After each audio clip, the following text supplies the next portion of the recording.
ನಮಸ್ತೆ ಸ್ನೇಹಿತರೆ, ಹೇಗಿದ್ದೀರಿ? Yes, I hope everything is going fine. Come on, let's begin with the revision of mental ability questions. ಈ ಮೊದಲಿನ ಪ್ರೌಢಶಾಲಾ ಶಿಕ್ಷಕರ ನೇಮಕಾತಿಯ ಒಂದು ಪ್ರಶ್ನೆ ಪತ್ರಿಕೆಯಲ್ಲೇ ಮೊದಲ ಸಾಮಾನ್ಯ ಪತ್ರಿಕೆ 100 ಅಂಕಗಳಲ್ಲೇ 33 ಅಥವಾ 34 ಅಂಕಗಳ ಮೆಂಟಲ್ ಎಬಿಲಿಟಿಗೆ ಮೀಸಲಾಗಿರ್ತದೆ. ಆ ಒಂದು ಕ್ವಶನ್ ಪೇಪರ್ನ ತಗೊಂಡ್ಬಂದಿದ್ದೀನಿ. Let's begin the interaction from previous HSTR question paper. ಸ್ನೇಹಿತರೆ, ಸರಣಿ ಪೂರ್ಣಗೊಳಿಸಿ ಸಂಖ್ಯಾ ಸರಣಿಯ ಪ್ರಶ್ನೆ ಇದಾವ. ಇಲ್ಲಿ ಕೆಲವು ಸ್ಥಾನಗಳನ್ನು ಕೊಟ್ಟಿದ್ದು ಮುಂದಿನ ಅಂಕಿಯನ್ನ ಬರೀತಕ್ಕದ್ದು ಅಂತ ಅರ್ಥ. ಐ ಹೋಪ್ ಟೈಮರ್ ಒಂದು ಸ್ಟಾರ್ಟ್ ಇಟ್ಕೊಂಬೋಣ, ಸೊ ದ್ಯಾಟ್ ನಿಮಗೆ ಎಕ್ಸಾಮಲ್ಲೂ ಕೂಡ how to begin the preparation ಅನ್ನೋ ಕಾನ್ಸೆಪ್ಟ್ ಕ್ಲಿಯರ್ ಆಗ್ಬೋದೇನೋ ಅನ್ನೋದನ್ನ ನೆನಪೊಳಗಿಟ್ಕೊಳ್ತಾ let's have the timer on one side. Continuous ಈ ಟೈಮರ್ ರನ್ ಆಗ್ತಾ ಇರ್ತದೆ. Let's begin. ಸರಿ, ಹಾಗಾರೆ ಸೊ 4 1 4, 4 2 8, 8 3 24, 24 4 96, 96 480 ಅಂತ ಅರ್ಥ. ಇಲ್ಲಿ ಚೇಂಜಸ್ ಏನು ಮಾಡ್ಕೊಳ್ಬೇಕು ನೆನ್ಪಿಟ್ಕೊಳ್ಳಿ. ನೀವು ನೋಟ್ಸನ್ನು ಬರವಣಿಗೆ ಮಾಡ್ಕೊಳ್ತಿರ್ಬೇಕಾರ ಇಟ್ಸ್ ಬೆಟರ್ ನೋಟ್ಸ್ ಬರೆಯುವ ಶೈಲಿ ಈ ಮಾದರಿಯಲ್ಲಿರಲಿ. ಸಂಖ್ಯಾ ಸರಣಿ ಅನ್ನೋ ಪಾಠಕ್ಕೆ ಚಿಕ್ಕ ಸಂಖ್ಯೆ ದೊಡ್ಡದಾಗಿದೆ ಅಂತ ಹೇಳಿದ್ರೆ 2 ಸಾಧ್ಯತೆಗಳು ಮಾತ್ರ. ಒಂದು ಸಂಕಲನ ಬಿಟ್ಟರೆ ಗುಣಾಕಾರ ಅಂತ ಅರ್ಥ. ಹಾಗಾದ್ರೆ ದೊಡ್ಡ ಸಂಖ್ಯೆ ತುಂಬಾ ದೊಡ್ಡದಾಗಿದೆ, ಇನ್ನೂ ದೊಡ್ಡದಾಗಿದೆ, ಮತ್ತೂ ದೊಡ್ಡದಾಗಿದೆ. ಹಾಗಾದ್ರೆ ಗುಣಾಕಾರ ಇರಬಹುದಾದಂಥ ಸಾಧ್ಯತೆ ಹೆಚ್ಚಿದೆ ಅಂತ ಅರ್ಥ. ಆ ನಿಟ್ಟಿನಲ್ಲಿ ಸಾಲ್ವ್ ಮಾಡಿರುವಂಥ ಆನ್ಸರ್ ಬಂದು 480 ಅಂತ ಆಗ್ತದೆ. ಡೀಟೇಲ್ ಡಿಸ್ಕ್ರಿಪ್ಷನ್ ಇದೆ, you can check it out in detail. ಮುಂದಿನ ಪ್ರಶ್ನೆ ಗಮನಿಸಬಹುದಾ ಸ್ನೇಹಿತರ? ವೆಲ್, ತುಂಬ ಇಂಟ್ರೆಸ್ಟಿಂಗ್ ಆಗಿರುವಂಥ ಕ್ವಶನ್. SSC RRB ಕೇಳಿರುವಂಥ ಪ್ರಶ್ನೆ. ಒಂದ್ಸರಿ ಪ್ರಶ್ನೆ ನೋಡ್ಕೊಳ್ಳಿ. ಲಸ ಮೋಸ ಅನ್ನೋ ಪಾಠಕ್ಕೆ ಸಂಬಂಧಪಟ್ಟಂಥ ಪ್ರಶ್ನೆ ಇದೆ. ಯಾವ ಕನಿಷ್ಠ ಸಂಖ್ಯೆಯನ್ನು, ಕನಿಷ್ಠ ಅನ್ನೋ ಪದ LCM ಅನ್ನ ಪರೋಕ್ಷವಾಗಿ ರಿಪ್ರೆಸೆಂಟ್ ಮಾಡ್ತದೆ. ಯಾವ ಕನಿಷ್ಠ ಸಂಖ್ಯೆಯನ್ನು 10, 15, 20 ಮತ್ತು 25ರಿಂದ ಭಾಗಿಸಿದಾಗ 7 ಅನ್ನೋ ಶೇಷ ಉಳಿತದೆ ಅಂತ ಪ್ರಶ್ನೆ. ಮೊದಲಿಗೆ ಸಾಂಪ್ರದಾಯಿಕ ವಿಧಾನದಲ್ಲಿ ಗಮನಿಸೋದಾಯ್ತು ಅಂತ ಹೇಳಿದ್ರೆ ಅವಿಭಾಜ್ಯ ಅಪವರ್ತನ ಕ್ರಮದಲ್ಲೇ 2 5 10 ಭಾಗ ಹೋಗಲ್ಲ, 2 10 20 ಭಾಗ ಹೋಗಲ್ಲ. ಪುನಃ 2ರಿಂದ ಭಾಗ ಹೋಗಲ್ಲ, ಭಾಗ ಹೋಗಲ್ಲ, 2 5 10 ಆಸ್ ಇಟ್ ಈಸ್. 3ರಿಂದ as it is, 3 5 as it is 25. 5ರಿಂದ 5 1 5 1 5 1 5 5, ಪುನಃ 5ರಿಂದ as it is, as it is, as it is 5 1. ಈ ಎಲ್ಲಾ ಸಂಖ್ಯೆಗಳು ಒಂದು ಬರ್ತಿದ್ದಾಗನೇ ವಿ ಸ್ಟಾಪ್ ದರ್. 5 5 25, 25 3 75, 75 2 150, 152 300. 300 ಅನ್ನೋದು ಈ 4 ಸಂಖ್ಯೆಗಳ ಲಸ. ಈ 4 ಸಂಖ್ಯೆಗಳು ಇದನ್ನ ಪೂರ್ತಿಯಾಗಿ ಭಾಗಿಸ್ತವೆ. ಬಟ್ ಅವ್ರೇನು ಹೇಳ್ತಿದ್ದಾರೆ, ಶೇಷ 7 ಉಳಿಬೇಕಂತ. Hence +7 the answer is 307. ಲಸ ಮೋಸ ಪಾಠದ ಬಗ್ಗೆ ಈಗಾಗಲೇ ಪ್ರೌಢಶಾಲಾ ಶಿಕ್ಷಕರ ನೇಮಕಾತಿಗೆ ಕೇಳಿರುವಂಥ ಪ್ರಶ್ನೆ ಇದು. ಡೀಟೇಲ್ಸ್ ಇಲ್ಲಿದೆ ನೋಡಿ, ಲಸ ಹೇಗೆ ಕಂಡುಹಿಡಿದಿದ್ದೀವಿ ಅಂತೇಳಿ. ಬಟ್ ಕಾಂಪಿಟೇಟಿವ್ ಎಕ್ಸಾಮ್ನ ಪ್ಯಾಟರ್ನ್ ಅನ್ನು ಗಮನಿಸ್ಕೊಂಡಾಗ ಇಲ್ಲಿ ಬದಲಾಗಬೇಕಾದ ಶೈಲಿ ಏನಿದೆ ಅಂತ ನಾವು ಅವಲೋಕನ ಮಾಡ್ಕೊಳ್ಳೋದಾಯ್ತು ಅಂತ ಹೇಳಿದ್ರೆ, ಶೇಷ ಎಷ್ಟು ಉಳಿತದೆ ಅಂತ ಹೇಳಿದಾರೆ ಅವರು. ಹಾಗಾದ್ರೆ ಇದರಲ್ಲಿ 7 ಕಡಿಮೆ ಮಾಡಿ. -7 120, -7 240, -7 290, -7 300. ಈ 4 ಸಂಖ್ಯೆಗಳು ಕೊಟ್ಟಂತ 4 ಸಂಖ್ಯೆಯಿಂದ ಭಾಗ ಹೋಗಬೇಕು ಅಂತ ಅರ್ಥ. ಹಾಗಾದ್ರೆ 25ರಿಂದ ಭಾಗ ಹೋಗಬೇಕು ಅಂತ ಹೇಳಿದ್ರೆ ಕೊನೆ 2 ಸ್ಥಾನದಲ್ಲಿ ಏನಿರಬೇಕು? 25, 50, 75 ಅಥವಾ 2 0 ಇರಬೇಕು. The answer is 307. ಸ್ಪರ್ಧಾತ್ಮಕ ಪರೀಕ್ಷೆ ಪ್ಯಾಟರ್ನ್ ಏನು, SSCಗೆ ಈ ಕ್ವಶನ್ ಅನ್ನ ಸಾಲ್ವ್ ಮಾಡೋ ರೀತಿ ಏನು ಅಂತ ಗಮನಿಸ್ತಾ ಇದ್ದಾರೆ. ನಮ್ಮ ರಾಜ್ಯದಲ್ಲೇ ಮೊದಲಿನಿಂದಲೂ ಕೂಡ ಮೆಂಟಲ್ ಎಬಿಲಿಟಿ ಅತಿ ಹೆಚ್ಚು ಪ್ರಶ್ನೆಗಳನ್ನ ಕೇಳಿರುವಂಥ ಮೊದಲ ಪರೀಕ್ಷೆಯಾಗಿ ಹೈಸ್ಕೂಲ್ ಟೀಚರ್ CET ಅಂತ ಕಂಡಕ್ಟ್ ಮಾಡ್ತಾ ಇದ್ರು. ಅದಾದ ಮೇಲೆ KSRTCನವರು ಕ್ಯಾಟ್ ಎಕ್ಸಾಮ್ ಕಂಡಕ್ಟ್ ಮಾಡೋಕೆ ಸ್ಟಾರ್ಟ್ ಮಾಡಿದ್ರು. ಅದಾದ್ಮೇಲೆ ಹೆಸ್ಕಾಮ್, ಮೆಸ್ಕಾಮ್, ಬೆಸ್ಕಾಮ್, ಜೆಸ್ಕಾಮ್ ಅಂದ್ರೆ electrical supply company, electricity supply ಕಂಪ್ನಿಯವರು ಕ್ವಶನ್ ಪೇಪರ್ ಸ್ಟಾರ್ಟ್ಸ್ ಆದವು. ಅದಾದ ನಂತರದಲ್ಲೇ BWSSB water supply survey board, ಜಲಮಂಡಳಿ ನೇಮಕಾತಿಯಲ್ಲಿ ಅದಾದ ಮೇಲೆ ಬಂದಿರುವಂಥ ಈಗ KS 2011 ಪ್ಯಾಟರ್ನ್ 30 ಪ್ರಶ್ನೆಗಳು 60 ಅಂಕಗಳು, highest number of mental ability questions. ಅದನ್ನ ನೋಡ್ಕೊಂಡ್ರೆ ಇಲ್ಲಿ ಕೇಳಿರುವಂಥ ಪ್ರತಿ ಪ್ರಶ್ನೆ ಈ ಮೊದಲಿನ SSC RRB ಪ್ರಶ್ನೆ ಆಗಿದೆ ಅನ್ನುವಂಥದ್ದು ಗಮನಾರ್ಹವಾಗಿರುವಂತಹ ಸಂಗತಿಯಾಗಿದೆ. Let's move towards the next question. ನಾವು ಒಂದು ವೇಳೆ A = 3, B = 4, C = 5 ಹೀಗೆ ಮುಂದುವರೆದರೆ, ಇದೇ ಸೀಕ್ವೆನ್ಸ್ ಏನಾದ್ರು ಮುಂದುವರಿತು ಅಂತಾದ್ರೆ MONEY ಎಂಬ ಪದದಲ್ಲಿರೋ ಅಕ್ಷರಗಳಿಗೆ ಯಾವ ಒಂದು ಸಂಖ್ಯಾ ರೂಪದ ಸಂಕೇತವನ್ನು ಬರೀತೀರಿ? ಸಾಮಾನ್ಯವಾಗಿ ನೀವು ನೋಡಿರುವಂತಹ ಎಜಾಟಿ ನಿಯಮದಲ್ಲೇ A = 1, B = 2, C = 3 ಅನ್ನುವಂಥದ್ದನ್ನ ಗಮನಿಸ್ಕೊಂಡ್ರೆ ಇಲ್ಲಿ ಅಲ್ಪ ಬದಲಾವಣೆಯ ಜೊತೆಗೆ ಪ್ರಶ್ನೆಯಲ್ಲಿ ಕೊಟ್ಟಂತ ಅಗತ್ಯತೆಗೆ ತಕ್ಕಂತ ಇಲ್ಲಾಗಿರೋ ಬದಲಾವಣೆ A = 3 ಅವರೇ ಕೊಟ್ಟಿರೋದಾ, B = 4, C = 5 ಹೀಗೆ ಮುಂದುವರೆದರೆ ಅಂತ ಹೇಳಿರೋದ್ರಿಂದ ಟಿಲ್ ದ ಲೆಟರ್ Z ಅಲ್ಲಿವರೆಗೂ ಬೆಲೆಗಳನ್ನು ಭರ್ತಿ ಮಾಡಿದ್ದೇವೆ.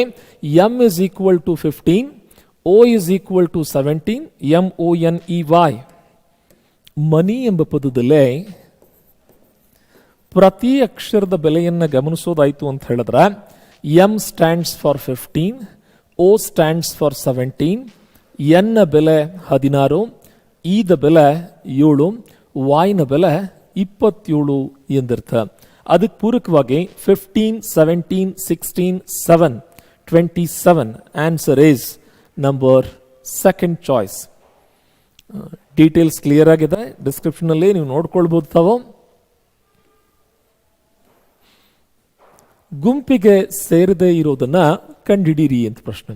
ಕ್ಲಾಸಿಫಿಕೇಶನ್ ಟೆಸ್ಟ್ ಅಂತ ಹೇಳ್ತೀವಿ. ವಾಪಸ್ ಈ ಪ್ರಶ್ನೆ ಪ್ರೀವಿಯಸ್ ಕ್ವಶನ್ಸ್ ಎರಡೂ ಕೂಡ SSC ಮತ್ತು RRBಗೆ ರಿಪೀಟ್ ಆಗಿರೋ ಕ್ವಶನ್ಸ್ ಆಗಿರೋದ್ರಿಂದ ತಮ್ಮೆಲ್ಲರಿಗೂ ಒಂದು ಚಿಕ್ಕದಾದ ಸುಳಿವೇನು ಅಂತ ಹೇಳಿದ್ರೆ ಹೈಸ್ಕೂಲ್ ಟೀಚರ್ CET ಪ್ರಿಪೇರ್ ಆಗ್ತಾ ಇರೋರಾಗಿರಲಿ ಅಥವಾ ಬೇರೆ ಸ್ಟೇಟ್ ಎಕ್ಸಾಮ್ಸ್ ಆಗಿರಲಿ, better to follow the central government examination previous years question papers ಅಂತ ತಮ್ಮ ಗಮನಕ್ಕೆ ತೆಗೆದುಕೊಂಡು ಬರ್ತಾ ಇಲ್ಲಿ B ಮತ್ತು F ಗಳ ಮಧ್ಯದ ಜರ್ನಿಯನ್ನು ನೋಡಿ.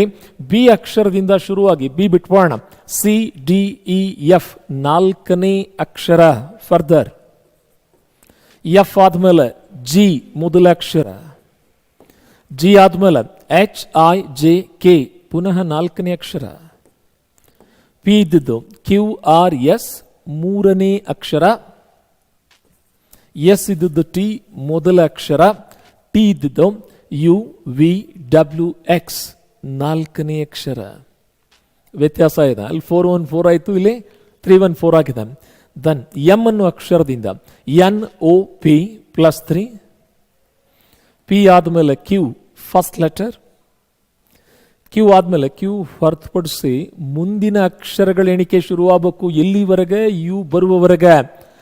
RSTU +4, F ಆದಮೇಲೆ GHI +3, I ಆದಮೇಲೆ J +1, J ಆದಮೇಲೆ KLMN +4. ಹಾಗಾದರೆ 314, 314, 314, ಬಟ್ 414 ಇರೋದ್ರಿಂದ ಮೊದಲ ಆಯ್ಕೆ ಇನ್ನುಳಿದ 3 ಆಯ್ಕೆಗಳಿಗಿಂತ ಭಿನ್ನವಾದ ಆಯ್ಕೆ ಎಂದರ್ಥ. I hope you are following friends. Let's move further. ಇದಕ್ಕೆ ಪೂರಕವಾಗಿರುವಂತಹ ವಿವರಗಳನ್ನ ಇಲ್ಲಿ ಗ್ರಾಫಿಕಲಿ ರಿಪ್ರೆಸೆಂಟ್ ಮಾಡಿದೀವಿ ನೋಡಿ. BFGK, BFGK, PSTX, PSTX, MPQU, MPQU. Details ಅನ್ನು ನೋಡಿದಾಗ B ಮತ್ತು F ನ ಮಧ್ಯ 3 ಅಕ್ಷರಗಳು ಬಿಟ್ಟು ಹೋಗಿದೆ. ಎರಡೇ ಅಕ್ಷರ, ಎರಡೇ ಅಕ್ಷರ, ಎರಡೇ ಅಕ್ಷರ, ಆದ್ದರಿಂದ ತಾನೇ ಭಿನ್ನವಾಗಿರೋದು. ಅಥವಾ ಆರ್ ಎಲ್ಸ್ ಇದೇ ಪ್ರಶ್ನೆನ ಮತ್ತೆ ಬೇರೆ ವಿಧಾನಗಳಲ್ಲೂ ಕೂಡ ಬಿಡಿಸ್ಲಿಕ್ಕೆ ಸಾಧ್ಯ ಇದೆ. ಈಗಾಗಲೇ ಸ್ಕಿಪ್ಪಿಂಗ್ ಪ್ರಿನ್ಸಿಪಲ್ ಅನ್ನ ಗಮನಿಸ್ಕೊಂಡಿದ್ದೇವೆ. ದ ನೆಕ್ಸ್ಟ್ ಕ್ವಶನ್ ಫ್ರೆಂಡ್ಸ್, ಒಂದು ನಿರ್ದಿಷ್ಟ ಸಂಕೇತದ ಪ್ರಕಾರ 35796 ಅನ್ನ 44887 ಎಂದು ಬರೆದರೆ ಅದೇ ಸಂಕೇತ ಹೇಳುವಂತ 46823 ಅನ್ನ ಏನೆಂದು ಬರೆಯುತ್ತೀರಿ? Look at this. We have represent them graphically. ಏನಂತ? 35796 plus minus plus minus so on and so forth. 3ಕ್ಕೆ 1 ಕೂಡಿಸಿದಾರೆ. 5 ಮೈನಸ್ 1 7 ಪ್ಲಸ್ 1 9 ಮೈನಸ್ 1 6 ಪ್ಲಸ್ 1. ಈ ಮಾದರಿಯಲ್ಲೇ ಪ್ಲಸ್ ಬೆಲೆ ಏನು ಬರ್ತದೆ? ಪ್ಲಸ್ ಅದನ್ನು ಹೊರತುಪಡಿಸಿದ್ರೆ ಇನ್ನು ಮೈನಸ್ ಅನ್ನೋ ವಿವರ -1 -1 5 5 9 1 4 ಇದೆಯಾ ಚಾಯ್ಸಲ್ಲೇ? Is it right? ಇದಕ್ಕೆ ಪೂರಕವಾಗಿರುವಂಥ ಉತ್ತರ +1 -1 ಫಾರ್ಮುಲಾ. ವಾಪಸ್ ಈ ಪ್ರಶ್ನೆ RRB ಎಕ್ಸಾಮಿಗೆ ಕೇಳಿರುವಂಥ ಕ್ವಶನ್ ಅನ್ನೋದನ್ನ ತಮ್ಮ ಗಮನಕ್ಕೆ ತೆಗೆದುಕೊಂಡು ಬರ್ತಾ, ಕೊಟ್ಟಿರುವ ಅಕ್ಷರ ಶ್ರೇಣಿಯಲ್ಲೇ ಬಿಟ್ಟು ಹೋಗಿರೋ ಅಕ್ಷರಗಳ ಗುಂಪನ್ನ ಕಂಡುಹಿಡಿಯಿರಿ ಅಂತ ಪ್ರಶ್ನೆ. ಸಾಮಾನ್ಯವಾಗಿ ಈ ಸ್ವರೂಪದ ಪ್ರಶ್ನೆಗಳಲ್ಲೇ ಗಮನಿಸಬೇಕಾದ ಸಂಗತಿ, ಮೊದಲ ಸದಸ್ಯರೊಂದಿಗೆ ಎರಡನೇ ಸದಸ್ಯರೊಂದಿಗೆ ಸಾಮಾನ್ಯವಾಗಿ ಸಹ ಸಂಬಂಧವನ್ನು ಹೊಂದಿರಬಹುದಾದ ಸಾಧ್ಯತೆಗಳು ಗರಿಷ್ಠವಾಗಿರ್ತದೆ.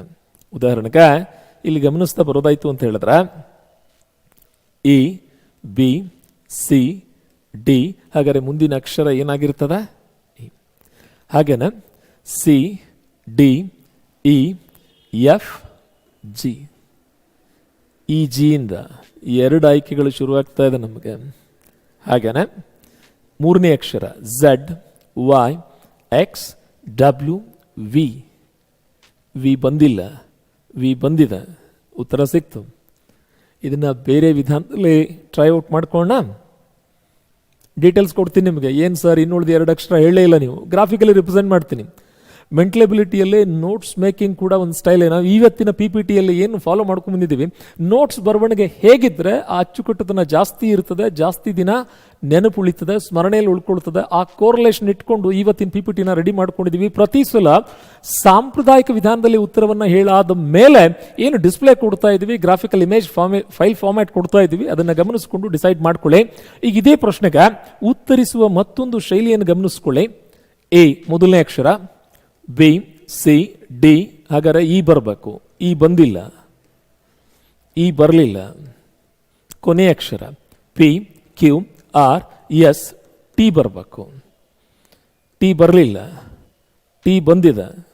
ಹೀಗಾಗಿ ಉತ್ತರ ಬಂದು ನಂಬರ್ 4. ಇಲ್ಲ ಸರ್ ನಮಗೆ ಇನ್ನೂ ಕನ್ಫ್ಯೂಷನ್ಸ್ ಇದೆ ಅನ್ನುವಂಥವ್ರು ದಯವಿಟ್ಟು ಇಲ್ಲಿರೋ ಗ್ರಾಫಿಕ್ಸ್ ಅನ್ನ ಒಂದ್ಸಾರಿ ವಿಜುವಲೈಸ್ ಮಾಡ್ಕೊಳ್ಳಿ. ಚೆನ್ನಾಗಿ ಕಾಣಲಿ ಅಂತ ಬಣ್ಣ ಹಚ್ಚಿದ್ದಲ್ಲ ರೇ, ಅರ್ಥ ಆಗಲಿ ಅಂತ ಬಣ್ಣ ಹಚ್ಚಿದ್ದ ನೋಡಿ. Red colour A B C D E, blue colour C D E F G, green colour Z Y X W V. ಅಂದ್ರೆ ರಿವರ್ಸ್ ಮೋಡಲ್ಲಿ ಬರೆದಿದ್ದಾರೆ, ವ್ಯತಿರಿಕ್ತವಾಗಿ ಬರೆದಿದ್ದಾರೆ.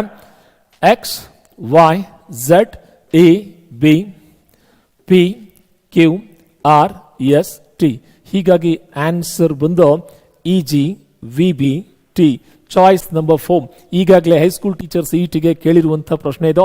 ನೋಟ್ಸ್ ಮೇಕಿಂಗ್ ಸ್ಟೈಲ್ ಅನ್ನ, ಪ್ಯಾಟರ್ನ್ ಅನ್ನ ಫಾಲೋ ಮಾಡ್ತಾ ಇದ್ದೀರಿ, ಕಾಪಿ ಮಾಡ್ತೀರಿ, ಇದನ್ನ ಮುಂದುವರಿಸ್ತೀರಿ, ಈ ಶೈಲಿಯಲ್ಲೇ ಪ್ರಿಪರೇಷನ್ ಸ್ಟಾರ್ಟ್ ಮಾಡ್ಕೊಳ್ತೀರಿ ಅಂತ ತಮ್ಮ ಗಮನಕ್ಕೆ ತೆಗೆದುಕೊಂಡು ಬರ್ತಾ ಲೆಟ್ಸ್ ಪ್ರೊಸೀಡ್ ಫರ್ದರ್ ನಾವ್.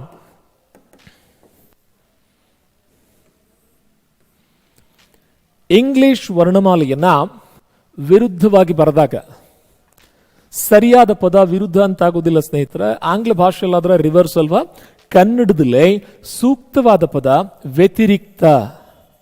ಪ್ರೌಢಶಾಲಾ ಶಿಕ್ಷಕರ ನೇಮಕಾತಿಗೆ ಒಂದು ಸಲ ಈ ಪದವನ್ನೂ ಕೂಡ ಬಳಸಲಾಗಿದೆ. ವ್ಯತಿರಿಕ್ತ ಎಂದಲ್ಲಿ ರಿವರ್ಸ್ ಆರ್ಡರ್ ಎಂದರ್ಥ. ಈಗ ಅನುಕ್ರಮವಾಗಿ ನಾವು ಬರೆದಾಗ ಏನಿಂದ ಝಡ್ ವರೆಗೆ ಬರೀತೀವಿ, ಬಟ್ ಇಲ್ಲಿ ರಿವರ್ಸ್ ಆರ್ಡರ್ ಅಲ್ಲಿ ಬರೆಯೋಕೆ ಹೇಳಿದ್ದಾರೆ ಅಂತ ಹೇಳಿದ್ರೆ ಇಲ್ಲಿ ಬರೆಯುವ ಕ್ರಮ ಹೇಗಿದೆ ಅಂತ ಹೇಳಿದ್ರೆ ಝಡ್ ಇಂದ ಆರಂಭಗೊಂಡು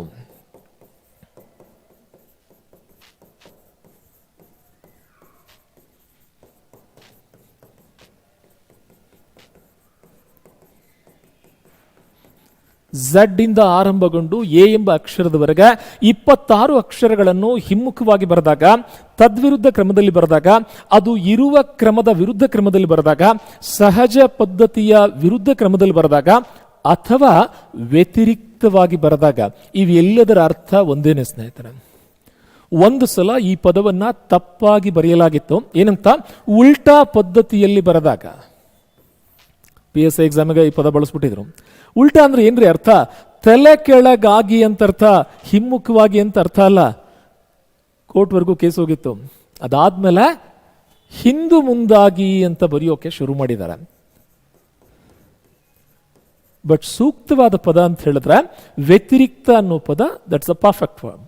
ದೆನ್ ಕಮ್ಸ್ ನಿಮ್ಮ ಬಲಬದಿಯಿಂದ 16ನೇ ಅಕ್ಷರ. ನಿಮ್ಮ ಬಲಬದಿ ವೀಕ್ಷಣೆ ಮಾಡ್ತಾ ಇದ್ದಿರ್ತಾನೆ ವೀಕ್ಷಕರು, ತಮ್ಮ ಬಲಬದಿ ಇಲ್ಲಿಂದ 16ನೇ ಅಕ್ಷರ.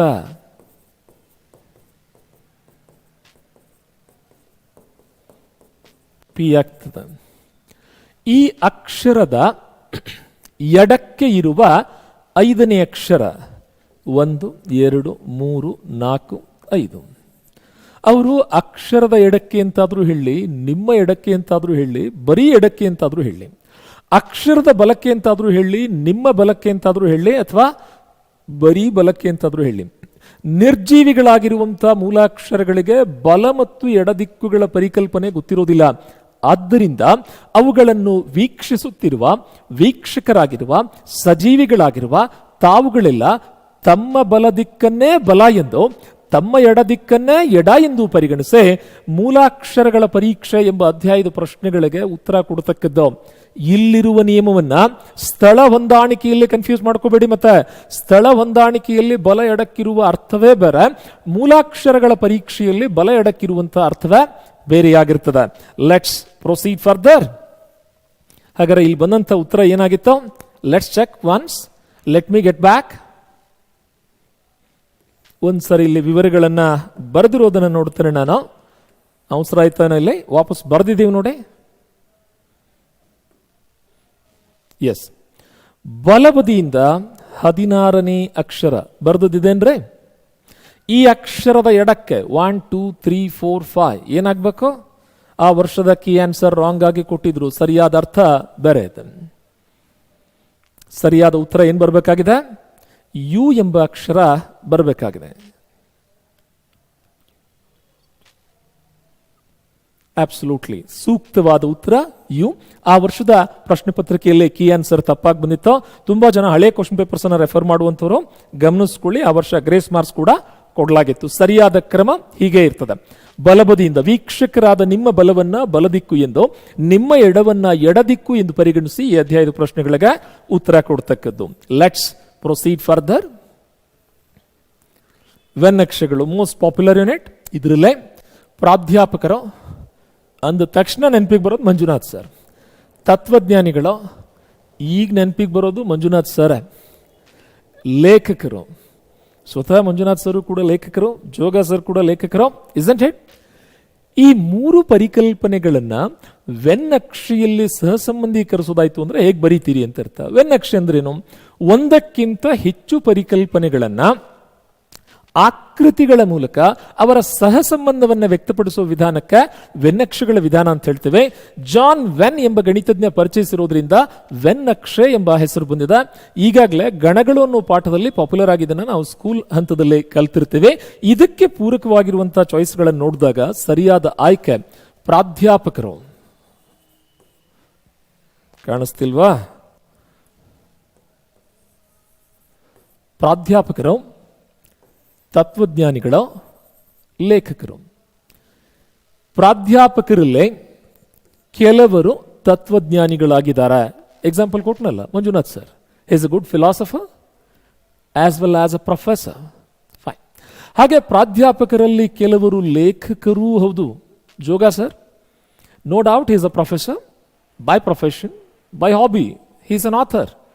ಬೈ ದ ಸೇಮ್ ಟೈಮ್ ಲೇಖಕರಲ್ಲಿ ಕೆಲವರು ತತ್ವಜ್ಞಾನಿಗಳು. Some of the authors they are even philosophers. ಆದರೆ ಮತ್ತು ಕೆಲವರು ಅವರು ಪ್ರಾಧ್ಯಾಪಕರೂ ಹೌದು, ತತ್ವಜ್ಞಾನಿಗಳೂ ಹೌದು, ಲೇಖಕರು ಕೂಡ ಹೌದು.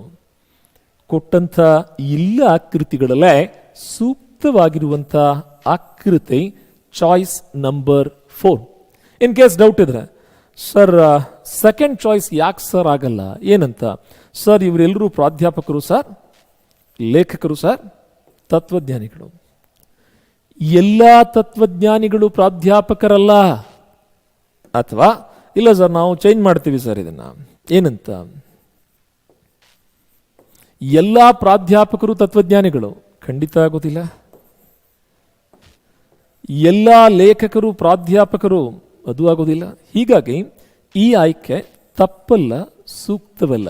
ಹೀಗೆ ಬೇರೆ ಬೇರೆ ಆಯಾಮಗಳನ್ನು ಗಮನಿಸಿಕೊಂಡಾಗ ಹೆಚ್ಚು ಸೂಕ್ತವಾದ ಆಯ್ಕೆ ಚಾಯ್ಸ್ ನಂಬರ್ 4. ಇಲ್ಲ ಸರ್, ನಾವು ಈಗ ಬರೀತೀವಿ ಸರ್, ಏನಂತ? ಪ್ರಾಧ್ಯಾಪಕರು, ತತ್ವಜ್ಞಾನಿಗಳು, ಲೇಖಕರು. ಇಲ್ಲೇನಾಗ್ತದೆ? ಯಾವುದೇ ತತ್ವಜ್ಞಾನಿ ಲೇಖಕರಲ್ಲ ಅನ್ನೋ ಅರ್ಥ ಬರ್ತದೆ. ಹೀಗಾಗಿ ಒಪ್ಪಿಗೆ ಕೊಡೋಕೆ ಸಾಧ್ಯ ಆಗ್ತಾ ಇಲ್ಲ. ತಪ್ಪಲ್ಲ, ಪರಿಪೂರ್ಣವಲ್ಲ. ತಪ್ಪಲ್ಲ, ಸೂಕ್ತವಲ್ಲ. ತಪ್ಪಲ್ಲ, ಸಮಂಜಸವಲ್ಲ. ಆದರೆ ಇದೊಂದೇ ಆಯ್ಕೆ ಸರಿಯಲ್ಲ. ಹೆಚ್ಚು ಸೂಕ್ತವಾಗಿದೆ, ಹೆಚ್ಚು ಸಮಂಜಸವಾಗಿದೆ, ಮೋಸ್ಟ್ ರೆಲೆವೆಂಟ್ ಆಗಿದೆ. Hence the answer is choice number 4. ಉಳಿದ ವಿಷಯ ಗಮನಿಸ್ಕೊಳ್ಳೋಣ ಸ್ನೇಹಿತರ. ದಾಳಕ್ಕೆ ಸಂಬಂಧಪಟ್ಟಂತ ಪ್ರಶ್ನೆ ಆಲ್ರೆಡಿ ನಮ್ಮ ದಾಳದ ವಿಡಿಯೋ ಇದೆ, ನೀವು ಗಮನಿಸ್ಕೊಂಡಿರ್ತಿರೋದ್ರಲ್ಲೇ 0, 1, 2 ಅನ್ನೋ ಪ್ರಿನ್ಸಿಪಲ್ನ ಫಾಲೋ ಮಾಡ್ತೇವೆ. ಏನ್ ಪ್ರಶ್ನೆ ಕೇಳಿದಾರೆ ಅವರು? ಇಲ್ಲಿ ಕೊಟ್ಟಂತ ಘನಾಕೃತಿಯನ್ನ, ದಾಳವನ್ನ, ಡೈಸ್ ಅನ್ನ, ಕ್ಯೂಬ್ ಅನ್ನ ಫೋಲ್ಡ್ ಮಾಡಿದಾಗ 5 ಚುಕ್ಕೆಗಳಿರುವ ಗುಂಪಿಗೆ ಅಭಿಮುಖವಾಗಿ, ವಿರುದ್ಧವಾಗಿ, ಎದುರಾಗಿ, ಅಪೋಸಿಟ್ ಆಗಿ ಬರುವ ಬಾಹುವಿನಲ್ಲೇ ಚುಕ್ಕೆಗಳು ಎಷ್ಟಿರ್ತವೆ ಅಂತ ಪ್ರಶ್ನೆ. 5 ಚುಕ್ಕೆಗಳಿಗೆ ಅಭಿಮುಖವಾಗಿ 2 ಚುಕ್ಕೆಗಳು ಇರ್ತವೆ ಅಂತ ಅರ್ಥ. It's 1, 4, 1 model. ನಮ್ಮ ಡೈಸ್ ನ ವಿಡಿಯೋ ಇದೆ, ನೀವು ಅದನ್ನು ಗಮನಿಸ್ಕೊಳ್ಳಿ. You get the clarity. So the answer is answer is 2 dots. Choice is number 3. Don't get confused. ಈ 2ನ ನೋಡಿ, ಈ 2ನ ಮಾರ್ಕ್ ಮಾಡಿದ್ರೆ ಗೊಂದಲಕ್ಕೆ ಬೀಳ್ತೀರಿ. Let's proceed further. ಈ ಆಕೃತಿಯಲ್ಲಿರುವಂತಹ ತ್ರಿಭುಜಗಳೆಷ್ಟು? Highest number of questions based on counting of diagrams, counting of figures is it's as related to triangles. ಮೊದಲಾಗಿದ್ರೆ ತ್ರಿಭುಜದ ಬಗ್ಗೆ ಅತಿ ಹೆಚ್ಚು ಪ್ರಶ್ನೆ ಕೇಳ್ತಾ ಇದ್ರು. Nowadays lot of the new dimensions have come across. For example 2018 RPF recruitment, 2018 JE Junior Engineer, 2018 Railway Protection Force, 2019 RRB JE. ಈ ಎಲ್ಲ ನೇಮಕಾತಿಗಳನ್ನು ಗಮನಿಸಿಕೊಂಡು ಬಂದಾಗ ನಮಗೆ ತ್ರಿಭುಜದ ಬಗ್ಗೆ ಪ್ರಶ್ನಿಸಿರುವ ಸಂಖ್ಯೆಗಳು ಜಾಸ್ತಿ ಇದೆ ಅನ್ನೋದನ್ನ ತಮ್ಮ ಗಮನಕ್ಕೆ ತರ್ತಾ, ಇಲ್ಲಿರುವ ತ್ರಿಭುಜಗಳೆಷ್ಟು? ನಂಬರ್ 1, ನಂಬರ್ 2 2 ತ್ರಿಭುಜಗಳು ಹೊಂದಿದ. ಇಲ್ಲಾದ್ರೆ ನಂಬರ್ 1, 2, 3, 4 4 ಸ್ಪಷ್ಟವಾಗಿ ಕಾಣ್ತಾ ಇದಾವೆ. 5ನೇದ್ದು, 6ನೇದ್ದು, 7, 8. ಇಲ್ಲ ಸರ್, ನಮಗೆ ಯಾಕೋ ಇನ್ನೂ ಕ್ಲಿಯರ್ ಆಗಲಿಲ್ಲ 8 ಯಾವ್ಯಾವುದು ಅನ್ನುವಂಥ ಸ್ನೇಹಿತರೆಲ್ಲ ಗಮನಿಸ್ಕೊಳ್ಳಿ. Let us name them. ಇವುಗಳಿಗೆ ಹೆಸರು ಕೊಟ್ಟಾಗ 4 ತ್ರಿಭುಜ ಅಂತೂ ಸ್ಪಷ್ಟವಾಗಿ ಕಾಣ್ತಾ ಇದೆ ಅಂದರೆ ಇವುಗಳನ್ನು ಬರ್ಕೊಳ್ತೀನಿ ನೋಡಿ ನಾನೀಗ. A, B, C, D. AB, BC, CD, DA. 1, 2, 3, 4, 5, 6, 7, 8 ಒಟ್ಟು 8 ತ್ರಿಭುಜಗಳಿದಾವನ್ರಿ. ಇದಕ್ಕೊಂದು ಮ್ಯಾಥಮೆಟಿಕಲ್ ಶಾರ್ಟ್ ಕಟ್ ಬರ್ತದೆ. ಸಪೋಸ್ ಇದನ್ನ ಸೆಂಟರ್ ಅಂತ ಅನ್ಕೊಂಡ್ರೆ, ಕೇಂದ್ರ ಅಂತ ಅನ್ಕೊಂಡ್ರೆ, ಈ ಕೇಂದ್ರಕ್ಕೆ ನಂಬರ್ 1, ನಂಬರ್ 2, ನಂಬರ್ 3, ನಂಬರ್ 4 4 ರೇಖೆಗಳು ಬಂದಿದಾವ. ಒಂದು ಕಡೆ ಪರಸ್ಪರ ಇಂಟರ್ಸೆಕ್ಟ್ ಆಗಿದಾವ. ಆ 4ಅನ್ನ ಡಬಲ್ ಮಾಡಿದ್ರ ಎಷ್ಟು ಆಗತ್ತೆ? ಅಷ್ಟು ತ್ರಿಭುಜಗಳಿದಾವೆ ಅಂತ ಅರ್ಥ. ಈ ತ್ರಿಭುಜದೊಳಗಡೆ ಆಯ್ತು ಅಂತ ಹೇಳಿದ್ರೆ ಕೇವಲ ಒಂದೇ ಒಂದು ಕರ್ಣರೇಖೆ ಬಂದಿದೆ ಅಂದ್ರೆ ಈ ಒಂದನ್ನ ಡಬಲ್ ಮಾಡಿದ್ರ ತ್ರಿಭುಜಗಳು ಎಷ್ಟಾಗ್ತದ? 2. ಈ ಮಾದರಿಯನ್ನ ಮುಂದುವರಿಸ್ತಾ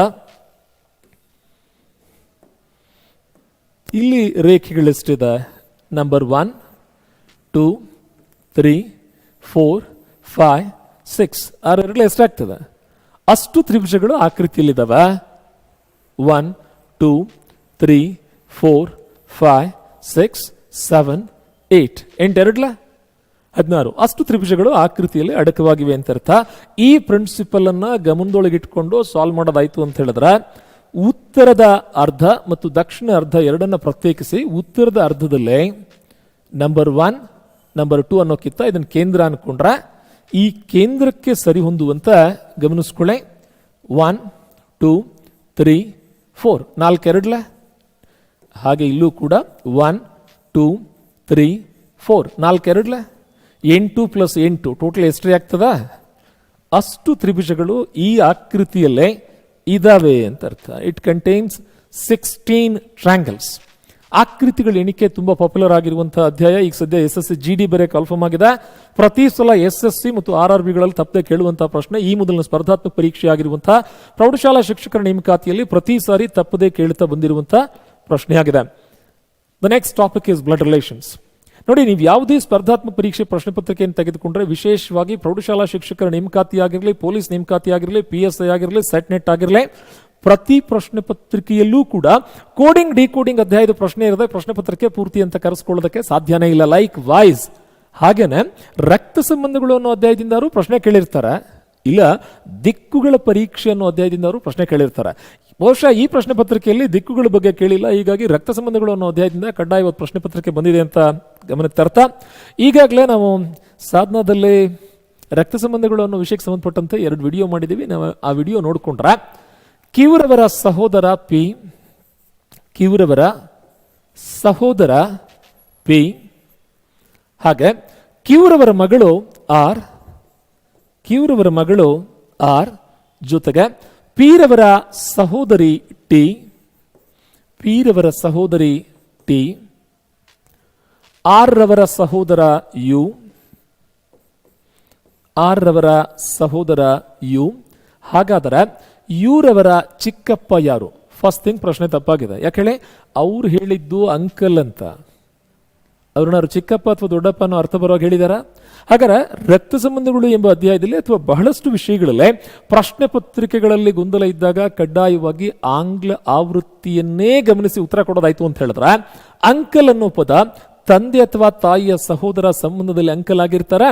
ಹಾಗಾದ್ರೆ ಯುರವರ ಅಂಕಲ್ ಯಾರಾಗಿದ್ದಾರೆ? ಪಿ ಆಗಿದ್ದಾರೆ ಅಂತ ಅರ್ಥ. ಇದಕ್ಕೆ ಪೂರಕವಾಗಿರುವಂತ ಡೈಗ್ರಾಮ್ನ ಇಲ್ಲಿ ಡ್ರಾ ಮಾಡಿದೀವಿ ನೋಡಿ. ಹಾಗಾದ್ರೆ ಯುರವರ ತಂದೆ ಯಾರು? ಕ್ಯೂ ಹೇಳಲಾಗದು, ತಾಯಿ ಆಗಿರ್ಬೋದಲ್ಲ. ಪ್ರಶ್ನೆ ಪತ್ರಿಕೆಯಲ್ಲಿರುವಂಥ ಇನ್ನೊಂದು ಮಿಸ್ಟೇಕ್ ಅನ್ನ ಗಮನಕ್ಕೆ ತರ್ತೀನಿ ನೋಡಿ. ಕ್ಯೂ ನಕಾರಗಳ ಬಳಕೆ, ಪುರುಷ ಪ್ರಧಾನವಾಗಿರುವಂತಹ ಕುಟುಂಬ ವ್ಯವಸ್ಥೆ. ಅವ್ರು ಏನ್ ಹೇಳಿದಾರೆ? ಅವರು P is the brother of Q ಅಂತ ಹೇಳಿದ್ದಾರೆ. Have they specifically specified whether Q is a male candidate or a female candidate? They haven't it. Without their specification we cannot decide it. ಸಾಮಾನ್ಯವಾಗಿ ಪುರುಷರು ಟ್ರಾನ್ಸ್ಲೇಟ್ ಮಾಡಿದ್ರೆ ನಕಾರಗಳ ಬಳಕೆ ಜಾಸ್ತಿ ಇರ್ತದೆ, ಮಹಿಳೆಯರು translate ಮಾಡಿದ್ರೆ ಲಕಾರಗಳ ಬಳಕೆ ಜಾಸ್ತಿ ಇರ್ತದೆ. ಇದರ ಕ್ಲಾರಿಟಿಯನ್ನ ಈಗಾಗಲೇ ನಮ್ಮ ಸಾಧನದಲ್ಲಿ ಇರುವಂತಹ ಬ್ಲಡ್ ರಿಲೇಷನ್ಸ್ ವಿಡಿಯೋಗಳಲ್ಲೇ ನಾವು ಸ್ಪಷ್ಟಪಡಿಸಿದ್ದೇವೆ. ಈ ನಿಯಮ ಏನು, ಇದಕ್ಕೆ ಫ್ಯಾಮಿಲಿ ಟ್ರೀ ಅಂತ ಯಾಕೆ ಕರಿತೀವಿ, ಪೆಡಿಗ್ರಿ ಅಂತ ಯಾಕೆ ಕರಿತೀವಿ, ರೂಲ್ಸ್ ಏನ್ ಹೇಳ್ತದ, ಅಂತಾರಾಷ್ಟ್ರೀಯ ಮಟ್ಟದಲ್ಲಿ ಎಲ್ಲಿ ನಿಯಮಗಳನ್ನು ಬಳಕೆ ಮಾಡ್ತಾರೆ, ಇಲ್ಲ ಡೀಟೇಲ್ಸ್ ವಿಡಿಯೋದಲ್ಲಿದೆ, ಗಮನಿಸ್ಕೊಳ್ಳಿ. ಸದ್ಯಕ್ಕೆ ಮಾತ್ರ ಯುರವರ ಅಂಕಲ್ ಯಾರು ಆಗ್ತಾರ? P. Let's proceed further. Notes making pattern ಅನ್ನ ಗಮನಿಸ್ತಾ ಇದ್ದೀರಿ ಅನ್ಕೊಂಡಿದ್ದೇನೆ. ಗ್ರಾಫಿಕಲಿ ರಿಪ್ರೆಸೆಂಟ್ ಮಾಡ್ತಾ ಬಂದಿದ್ದೀವಿ ಸ್ನೇಹಿತರೆ. ಒಂದು ತರಗತಿಯ ಪರೀಕ್ಷೆಯಲ್ಲೇ 60% ವಿದ್ಯಾರ್ಥಿಗಳು ತೇರ್ಗಡೆಯಾದರು, ಪಾಸ್ ಆದರು, ಉತ್ತೀರ್ಣರಾದರು ಅಂತ ಅರ್ಥ. ಮತ್ತು 60 ವಿದ್ಯಾರ್ಥಿಗಳು ನೋಡಿ, ಇಲ್ಲಾದ್ರೆ ಶೇಕಡ ಅಂತ ಹೇಳಿದ್ರು, ಅಲ್ಲಾದ್ರೆ ಏನು ಹೇಳಿಲ್ಲ, ಓನ್ಲಿ ನಂಬರ್ ಅಂತ ಅರ್ಥ. ಒಂದು ಕಡೆ ಪರ್ಸಂಟೇಜು, ಇನ್ನೊಂದು ಕಡೆ ನಂಬರ್. ಸೊ ಪರ್ಸಂಟೇಜ್ ಅನ್ನೋ ಪದ ಎಲ್ಲಿ ಬರ್ತದ ಅಲ್ಲಿ 100 ಅನ್ನೋ ಸಂಖ್ಯೆ ಯಾವತ್ತು ಇದ್ದೇ ಇರ್ತದೆ ಅಂತ ಅರ್ಥ. ಸೊ ಈ 100ರಲ್ಲಿ ಟೋಟಲ್ ಅಲ್ಲಿ ಸರಿನಾ, ಪಾಸ್ ಆದವ್ರ ಬಗ್ಗೆ ಮಾಹಿತಿ ಕೊಟ್ಟಿದ್ದಾರೆ, ಫೇಲ್ ಆದವ್ರ ಬಗ್ಗೆನೂ ಮಾಹಿತಿ ಕೊಟ್ಟಿದ್ದಾರೆ. ಪಾಸ್ ಆದವ್ರ ಬಗ್ಗೆ 60% ಅಭ್ಯರ್ಥಿಗಳು, 100ರಲ್ಲಿ 60 ಜನ ಪಾಸ್ ಆಗಿದ್ದಾರೆ ಅಂದ್ರೆ ಫೇಲ್ ಆದವ್ರು ಎಷ್ಟು ಆಗ್ತಾರೆ? ಹಾಗಾರ ಬಟ್ ಫೇಲ್ ಆದ ಅಭ್ಯರ್ಥಿಗಳ ಸಂಖ್ಯೆ ಎಷ್ಟಿದೆ? 40% ಬೆಲೆ 60 ಎಂದಾದರೆ 100% ಬೆಲೆ ಎಷ್ಟಾಗ್ತದೆ ಅಂತ ಪ್ರಶ್ನೆ. ಇಸ್ ಈಕ್ವಲ್ ಟು 100 ಗುಂಡ್ಲೆ 60 ಅಪಾನ್ 40. ಕ್ಯಾನ್ಸಲ್ ಈಚದ 4 1 25 ಇದಕ್ಕೆ ತ್ರೈರಾಸಿಕ ಪದ್ಧತಿ ಅಂತ ಹೇಳ್ತೀವಿ. ಉತ್ತರ ಕರ್ನಾಟಕದಲ್ಲಿ ತುಂಬಾ ಸ್ಕೂಲ್ಗಳಲ್ಲೇ ಇದೇ ಪದ್ಧತಿ ಇನ್ನೂ ಬಳಕೆಯಲ್ಲಿದೆ. ಹೊಸ ಪಠ್ಯಪುಸ್ತಕಗಳಲ್ಲೇ ಎಲ್ಲದಕ್ಕೂ ಸೂತ್ರಗಳನ್ನು ತಗೊಂಡ್ಬಂದ್ಬಿಟ್ಟಿದ್ದಾರೆ ಅವರು. ವಾಣಿಜ್ಯ ಗಣಿತದಲ್ಲಿ ಶೇಕಡ, ಲಾಭ ಮತ್ತು ನಷ್ಟ, ದಲ್ಲಾಳಿ, ಸೋಡಿ ಅಥವಾ ರಿಯಾಯಿತಿ, ಈ ಪಾಠಗಳಲ್ಲಿ ತುಂಬಾ ಫಾರ್ಮುಲಾಗಳನ್ನ ಎಂಟರ್ಟೈನ್ ಮಾಡಿದ್ದಾರೆ. ಬಟ್ ಹಳೆ ಪದ್ಧತಿಯಲ್ಲೇ ದ ಟ್ರೆಡಿಷನಲ್ ಮೆಥಡ್ ಅಲ್ಲಿ ಹೀಗೆ ಸಾಲ್ವ್ ಮಾಡ್ಕೊಂಡು ಬರ್ತೀವಿ ನಾವು ಇದನ್ನ. ಈ ಕ್ವಶನ್ ಅಲ್ಲಿ ಚಾಲೆಂಜ್ ಏನು ಅಂದ್ರೆ, ಡಾಟಾನ ಸ್ಪ್ಲಿಟ್ ಹೇಗೆ ಮಾಡ್ತೀರಿ? This is the challenge for us. ಶೇಕಡ 100ರಲ್ಲಿ 60 ಜನ ಪಾಸ್ ಆದರೆ 40 ಜನ ಫೇಲ್ ಆಗಿರ್ತಾರೆ. ಈ 40% ಜನರ ಬೆಲೆ 60 ಆದರೆ 100% ಜನರ ಬೆಲೆ ಎಷ್ಟಾಗ್ತದೆ? ಈ 4ರಲ್ಲಿ 3 ಬೆಲೆಗಳನ್ನು ಕೊಟ್ಟು ಒಂದನ್ನು ಕಂಡುಹಿಡಿಯೋ ಕೇಳಿರ್ತಾರೆ. 3 ಅಂದರೆ ತ್ರೈಮಾಸಿಕ 3 ತಿಂಗಳು, ತ್ರೈರಾಶಿಕ 3 ರಾಶಿಗಳನ್ನು ಕೊಟ್ಟು 4ನೇ ರಾಶಿಯ ಬೆಲೆ ಕಂಡುಹಿಡಿಯುವಂಥ ಈ ವಿಧಾನಕ್ಕೆ ಇಂಗ್ಲಿಷಲ್ಲೇ ಯುನೇಟರಿ ಮೆಥಡ್ ಅಂತ ಕೂಡ ಕರಿತೀವಿ. ಮೋಸ್ಟ್ ಪಾಪ್ಯುಲರ್ ಸ್ಟ್ರಾಟಜಿ ಅಂತ ತಮ್ಮ ಗಮನಕ್ಕೆ ತರ್ತಾ, ಇವುಗಳ ಸಾಮ್ಯತೆಯನ್ನು ಎನಾಲಜಿಯನ್ನ ಪೂರ್ಣಗೊಳಿಸಿ ಅಂತ ಅರ್ಥ. ಏನ್ ಎನಾಲಜಿ ಅಂತ ಹೇಳಿದ್ರೆ, ಇಲ್ಲಿ ಸಾಮಾನ್ಯವಾಗಿ 4 ಗುಂಪು ಇರ್ತದೆ. 1 2 3 4 ಇವರಿಬ್ಬರ ಮಧ್ಯೆ ಒಂದು ಸಂಬಂಧ ಇರ್ತದೆ, ಅವರಿಬ್ಬರ ಮಧ್ಯೆ ಒಂದು ಸಂಬಂಧ ಇರ್ತದೆ. ಇಲ್ಲಿ ಯಾರು ಬರ್ತಾರೆ ಅಂತ ಗೊತ್ತಾಗಬೇಕು ಅಂದ್ರೆ ಇವ್ರ ಸಹಾಯ ಕಡ್ಡಾಯ. ಇವರಿಗೆ ಸಹಾಯ ಮಾಡುವ ಮನಸ್ಸಿದೆ, ಏನ್ ಸಹಾಯ ಮಾಡಬೇಕು ಗೊತ್ತಿಲ್ಲ, ಆ ಜವಾಬ್ದಾರಿ ನಮಗೆ ಕೊಡ್ತಾರೆ. ಬೇರೆ ಯಾರು ಸಹಾಯ ಮಾಡಿದಿತ್ತು ಅಂತ ಹೇಳಿದ್ರೆ ಕೇಳ್ಕೊಂಡ್ ಬನ್ನಿಯಪ್ಪ, ಆ ತರನಾದ ಸಹಾಯ ಮಾಡ್ಲಿಕ್ಕೆ ನಾವು ರೆಡಿ ಇದ್ದೀವಿ ಅನ್ನೋ ವಿವರಗಳನ್ನ ಕೊಡ್ತಾ ಬರ್ತಾರೆ. ಇಲ್ಲಿರೋ ಅನಾಲಜಿ ಏನಿದೆ ಅಂತ ಗಮನಿಸ್ತಾ ಬಂದ್ವಿ ಅಂತ ಹೇಳಿದ್ರೆ, ಜಿ ಇದ್ದದ್ದು ಆಯ್ ಆಗಿದೆ. ಜಿ ಮತ್ತು ಆಯ್ನ ಮಧ್ಯಕ್ಕೆ ಎಚ್ ಅನ್ನೋ ಒಂದೇ ಅಕ್ಷರ ಬಿಟ್ಟು ಹೋಗಿದೆ. ಆಯ್ ಮತ್ತು ಕೆನ ಮಧ್ಯಕ್ಕೆ ಜೆ ಅನ್ನೋ ಒಂದು ಅಕ್ಷರ ಬಿಟ್ಬಿಟ್ಟಿದ್ದಾರೆ. ಕೆ ಮತ್ತು ಎಂ ನ ಮಧ್ಯಕ್ಕೆ ಎಲ್ ಅನ್ನೋ ಒಂದೇ ಅಕ್ಷರ ಬಿಟ್ಟು ಹೋಗಿದೆ. ಅದೇ ವಿವರ ಇಲ್ಲೂ ತಾನೆ ನೋಡಿ, ಚೆಕ್ ಮಾಡಿ. ಕ್ಯೂ ಆರ್ ಎಸ್, ಎಸ್ ಆದ್ಮೇಲೆ ಟಿ ಯು, ಯು ಆದ್ಮೇಲೆ ವಿ ಡಬ್ಲ್ಯೂ. ಅಂದ್ರೆ ಅಕ್ಕಪಕ್ಕದ ಅಕ್ಷರಗಳ ಮಧ್ಯದಲ್ಲೇ ಬಿಟ್ಟು ಹೋದ ಅಕ್ಷರಗಳ ಸಂಖ್ಯೆ 1ಕ್ಕೆ ಸಮನಾಗಿದೆ ಅನ್ನೋದಾಯ್ತು ಅಂತ ಹೇಳಿದ್ರೆ, S T U V W X Y ಇದಕ್ಕೆ ಸರಿ ಹೊಂದುವುದು. ಝಡ್ ಆದ್ಮೇಲೆ ಎ ಅನ್ನೋ ಒಂದು ಅಕ್ಷರ ಬಿಟ್ಟು ಬಿ ಬರೆದಿದ್ದಾರೆ, ಸಿ ಅನ್ನೋ ಒಂದು ಅಕ್ಷರ ಬಿಟ್ಟು ಡಿ ಬರೆದಿದ್ದಾರೆ, ಇ ಅನ್ನೋ ಒಂದು ಅಕ್ಷರ ಬಿಟ್ಟು ಎಫ್ ಬರೆದಿದ್ದಾರೆ. Choice number 1. ಇಲ್ಲ ಸರ್ ನಮಗೆ ಡೌಟ್ ಇದೆ, ಇಲ್ಲಿ ಎಫ್ ಮತ್ತು ಡಿ ಯ ಮಧ್ಯ D E F, B C D, Z A B. But ಇದು ರಿವರ್ಸ್ ಮೋಡಲ್ ಇದೆ ನೋಡಿ, ಅದು ಫಾರ್ವರ್ಡ್ ಅಲ್ಲಿ ಇತ್ತು. ಜಿ ಆದ್ಮೇಲೆ ಐ ಬರ್ಬೇಕು, ಐ ಆದ್ಮೇಲೆ ಕೆ ಬರುತ್ತೆ, ಕೆ ಆದ್ಮೇಲೆ ಎಂ ಬರ್ತದೆ. ಬಟ್ ಇಲ್ಲಿ ಎಫ್ ಆದ್ಮೇಲೆ ಡಿ ರಿವರ್ಸ್ ಮೋಡ್ ಬಂತು, ಫಾರ್ವರ್ಡ್ ಮೋಡ್ ಆಗಲಿಲ್ಲ. ಡಿಫರೆನ್ಸ್ ಈಕ್ವಲ್ ಇದ್ರೂ ಒಪ್ಕೊಳ್ಳಕ್ ಆಗ್ತಿಲ್ಲ. U T once again reverse mode. E F G H I J K L, I ಮತ್ತು ಎಲ್ ನ ಮಧ್ಯಕ್ಕೆ 2 ಅಕ್ಷರಗಳು ಬಿಟ್ಟು ಹೋಗಿದೆ ನೋಡಿ. ಹಾಗಾದ್ರೆ ನೀವು ಪ್ರತಿ ಸಾರಿ ಪ್ರಿಪರೇಷನ್ ಮಾಡ್ತಾ ಮೆಂಟಲ್ ಎಬಿಲಿಟಿಗೆ ಸರಿಯಾದ ಉತ್ತರ ಗೊತ್ತಾದ ಖುಷಿಗೆ ಮುಂದಕ್ಕೆ ಹೋಗೋದಲ್ಲ ರೀ, ಇನ್ನುಳಿದ ಉತ್ತರಗಳು ಯಾಕೆ ಸರಿಯಲ್ಲ ಅನ್ನೋ ಸ್ಪಷ್ಟತೆ ತೆಗೆದುಕೊಂಡ್ರೆ the learning cycle is completed ಅಂತ ಅರ್ಥ. ನೀವು ಬಿ ಎಡ್ ಭಾಷೆಯಲ್ಲಿ ಕಲಿಕಾ ವಕ್ರ ಅಂತ ಹೇಳ್ತೀವಲ್ಲ ನಾವು, the learning curve, isn't it? So ಆ ಲರ್ನಿಂಗ್ ಸೈಕಲ್ ನಮಗೆ ಕಂಪ್ಲೀಟ್ ಆಗಬೇಕು ಅಂತಾದ್ರೆ ಸರಿಯಾದ ಆಯ್ಕೆ ಯಾವುದು ಅಂತ ಗೊತ್ತಾದ ಖುಷಿಗೆ ಓಡೋಗೋದಷ್ಟೇ ಅಲ್ಲ, ಇನ್ನುಳಿದ ಆಯ್ಕೆಗಳು ಯಾಕೆ ಸರಿಯಲ್ಲ ಅನ್ನೋದನ್ನ ತರ್ಕಬದ್ಧವಾಗಿ ಪರೀಕ್ಷೆ ಮಾಡಿಕೊಂಡು ದೆನ್ ವಿ ಪ್ರೊಸೀಡ್ ಫರ್ದರ್ ಅಂತ ಹೇಳ್ತಾ ಮುಂದಿನ ವಿವರಗಳನ್ನ ಗಮನಿಸ್ಕೊಳ್ಳೋಣ ಸ್ನೇಹಿತರ. The graphical representation. ಜಿ ಮತ್ತು ಐನ ಮಧ್ಯಕ್ಕೆ 1 ಅಕ್ಷರ, ಸರಿನಾ? ಐ ಮತ್ತು ಕೆ ನ ಮಧ್ಯಕ್ಕೆ ಮತ್ತೊಂದು ಅಕ್ಷರ, ಕೆ ಮತ್ತು ಎಂ ನ ಮಧ್ಯಕ್ಕೆ ಮತ್ತೊಂದು ಅಕ್ಷರ. ನಿಮ್ಮ ನೋಟ್ಸ್ ಮೇಕಿಂಗ್ ಸ್ಟೈಲ್ ಹೇಗಿರಬೇಕು ಅನ್ನೋದನ್ನ ಗ್ರಾಫಿಕಲಿ ರಿಪ್ರೆಸೆಂಟ್ ಮಾಡಿದ್ದೆ, ಗಮನಿಸ್ತಾ ಬನ್ನಿ. ಇದಕ್ಕೆ ಕಾನ್ಸೆಪ್ಟ್ ಮ್ಯಾಪಿಂಗ್ ಸ್ಕಿಲ್ ಅಂತ ಹೇಳಿ ಕರೀತಾ ಬರ್ತೀವಿ. ದೆನ್ ಕಮ್ಸ್ ಸರಣಿಯನ್ನ ಪೂರ್ಣಗೊಳಿಸಿ. What kind of series is this? First question ನೋಡಿದಿರಿ, ಅದು ನಂಬರ್ ಸೀರೀಸ್ ಆಗಿತ್ತು. ಈಗ ಬಂದಿರೋದು ಆಲ್ಫಾಬೆಟಿಕಲ್ ಸೀರೀಸ್. ಹಾಗಾದ್ರೆ ಸಾಮಾನ್ಯವಾಗಿ ಮೊದಲ ಅಕ್ಷರದೊಂದಿಗೆ ಸಹ ಸಂಬಂಧವನ್ನು ಹೊಂದಿರಬಹುದಾದ ಸಾಧ್ಯತೆಗಳು ಗರಿಷ್ಠವಾಗಿರ್ತದೆ.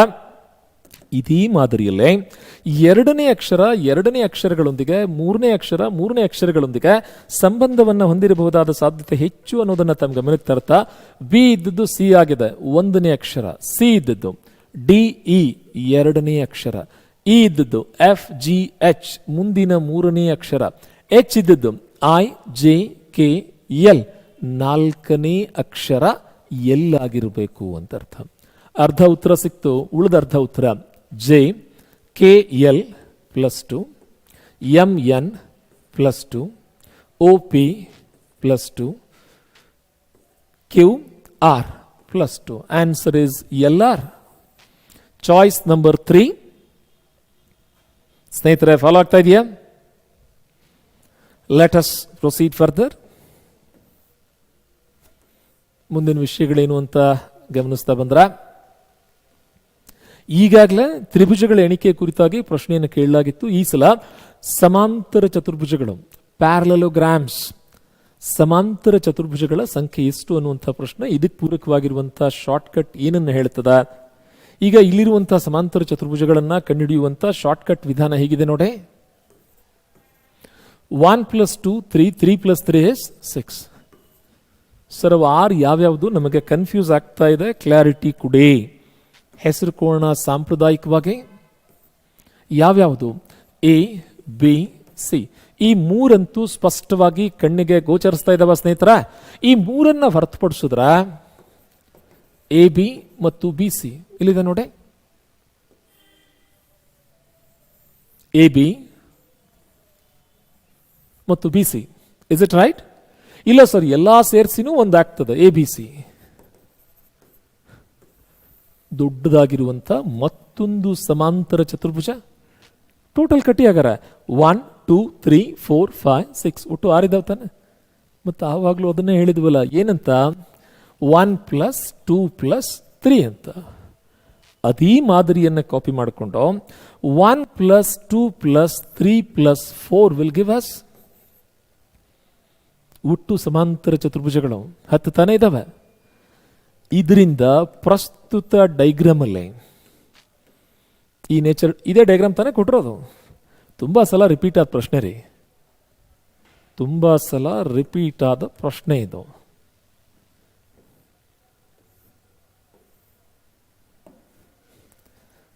ಒನ್ ಪ್ಲಸ್ 2 + 3 ಇಲ್ಲಿ 6. ಸಪೋಸ್ ಮೊದಲ ಕಂಬ ಸಾಲು ಅಷ್ಟೇ ಇದೆ ಅನ್ಕೊಂಡ್ರೆ 1 + 2 ಇಲ್ಲಿ 3, 6 3 ಸರಿ. ವಿಧಾನ ಯಾವಾಗ ಬಳಸಬೇಕು? ಒಂದಕ್ಕಿಂತ ಹೆಚ್ಚು ಸಾಲುಗಳಿದ್ದಾಗ ಈ ವಿಧಾನ ಬಳಸ್ತೀವಿ. ಯಾವ ಥರ ನೋಡಿ ಇಲ್ಲಿ. ಸಪೋಸ್ 1 2 3 4 2 3, 1 + 2 + 3, 1 + 2 + 3 + 4, 60 ಸಮಾಂತರ ಚತುರ್ಭುಜಗಳಿದಾವೆ. ಆಲ್ರೆಡಿ ನಮ್ಮ ಬೇರೆ ಬೇರೆ ವಿಡಿಯೋಗಳಲ್ಲಿ ಇದನ್ನು ಕೌಂಟ್ ಮಾಡೋ ಸ್ಟ್ರಾಟಜಿನ ಕೊಟ್ಟಿದ್ದೀವಿ, ಅಲ್ಲಿ ಡೀಟೇಲ್ಸ್ ಅನ್ನು ಗಮನಿಸ್ಕೊಳ್ಳಿ ಅಂತ ಹೇಳ್ತಾ. ಹಾಗಾದರೆ ಪ್ರಸ್ತುತ ಪ್ರಶ್ನೆ ಅವರು ಕೇಳಿರೋದು ಅಡ್ಡ ಸಾಲುಗಳು ಕಂಬ ಸಾಲುಗಳನ್ನು ಕ್ಲಬ್ ಮಾಡೋದಾಯ್ತು ಅಂತ ಹೇಳಿದ್ರೆ 1 + 2 + 3, 1 + 2 3 6 18 ಇರಬೇಕು, ಇದಾವೆ ಇರ್ತಾವೆ ಅಂತ ಅರ್ಥ. ಕ್ಲಿಯರ್? ಮುಂದಿನ ವಿಷಯ ನೋಡ್ಕೊಂಡ್ವಾ ಸ್ನೇಹಿತರ?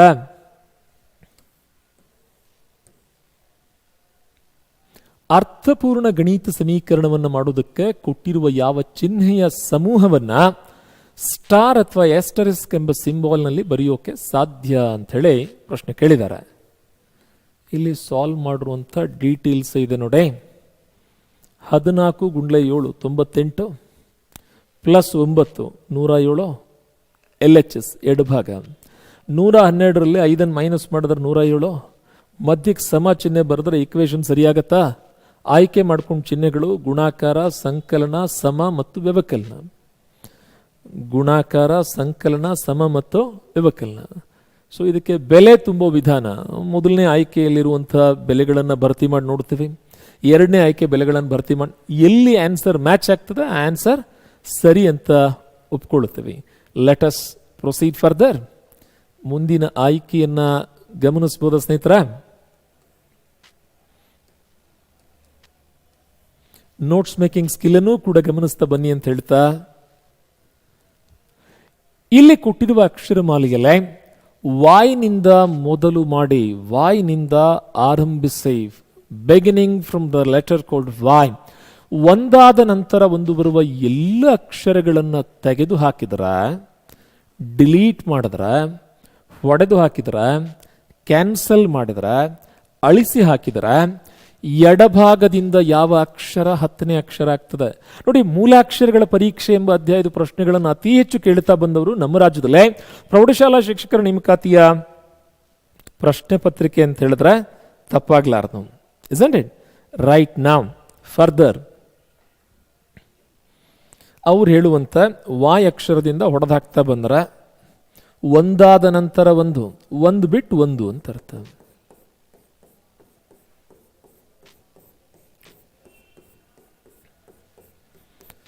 ಇರೋ 26ರಲ್ಲೇ 13 ಅಕ್ಷರಗಳನ್ನು ಹೊಡೆದು ಹಾಕಲಾಗಿದೆ.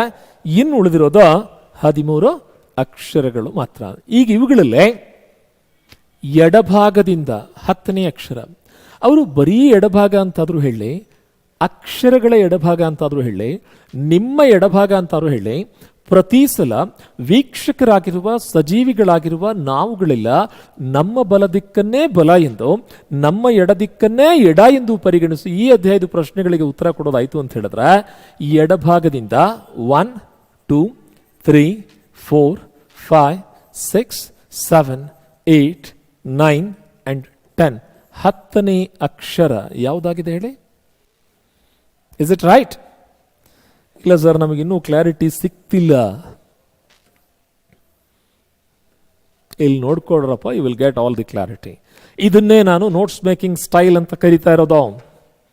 ನೋಟ್ಸ್ ಎಷ್ಟು ಅಚ್ಚುಕಟ್ಟಾಗಿರ್ಬೇಕು ಅಂತ ಹೇಳಿದ್ರೆ, ನಮ್ಮ ನೋಟ್ಸು ಬೇರೆಯವ್ರಿಗೆ ಅರ್ಥ ಆಗತ್ತಿಲ್ಲೋ ಗೊತ್ತಿಲ್ಲ, ಕನಿಷ್ಠ ಪಕ್ಷ ನಾವೇ ವಾಪಸ್ ಓದಿದ್ರೆ ಕನಿಷ್ಠ ಪಕ್ಷ ನಮಗಾರು ಅರ್ಥ ಆಗೋ ಥರ ಇರಬೇಕು. Is it right? ಆ ಅಧ್ಯಾಯದ ಕಾನ್ಸೆಪ್ಟ್ಸ್ ಅನ್ನ ಕ್ಲಿಯರ್ ಮಾಡೋ ಥರ ಇರಬೇಕು. ಮುಂದಿನ ವಿಷಯ ಗಮನಿಸ್ಕೊಂಡ್ವಾ? 2 ಹೇಳಿಕೆ ಕೊಟ್ಟಿದಾರ, ಇವುಗಳಲ್ಲಿ ಯಾವುದು ಸರಿ ಅಂತ ಪ್ರಶ್ನೆ. ಇದಕ್ಕೆ ಸಿಲಾಜಿಸಮ್ ಅಂತ ಕರಿತೇವೆ.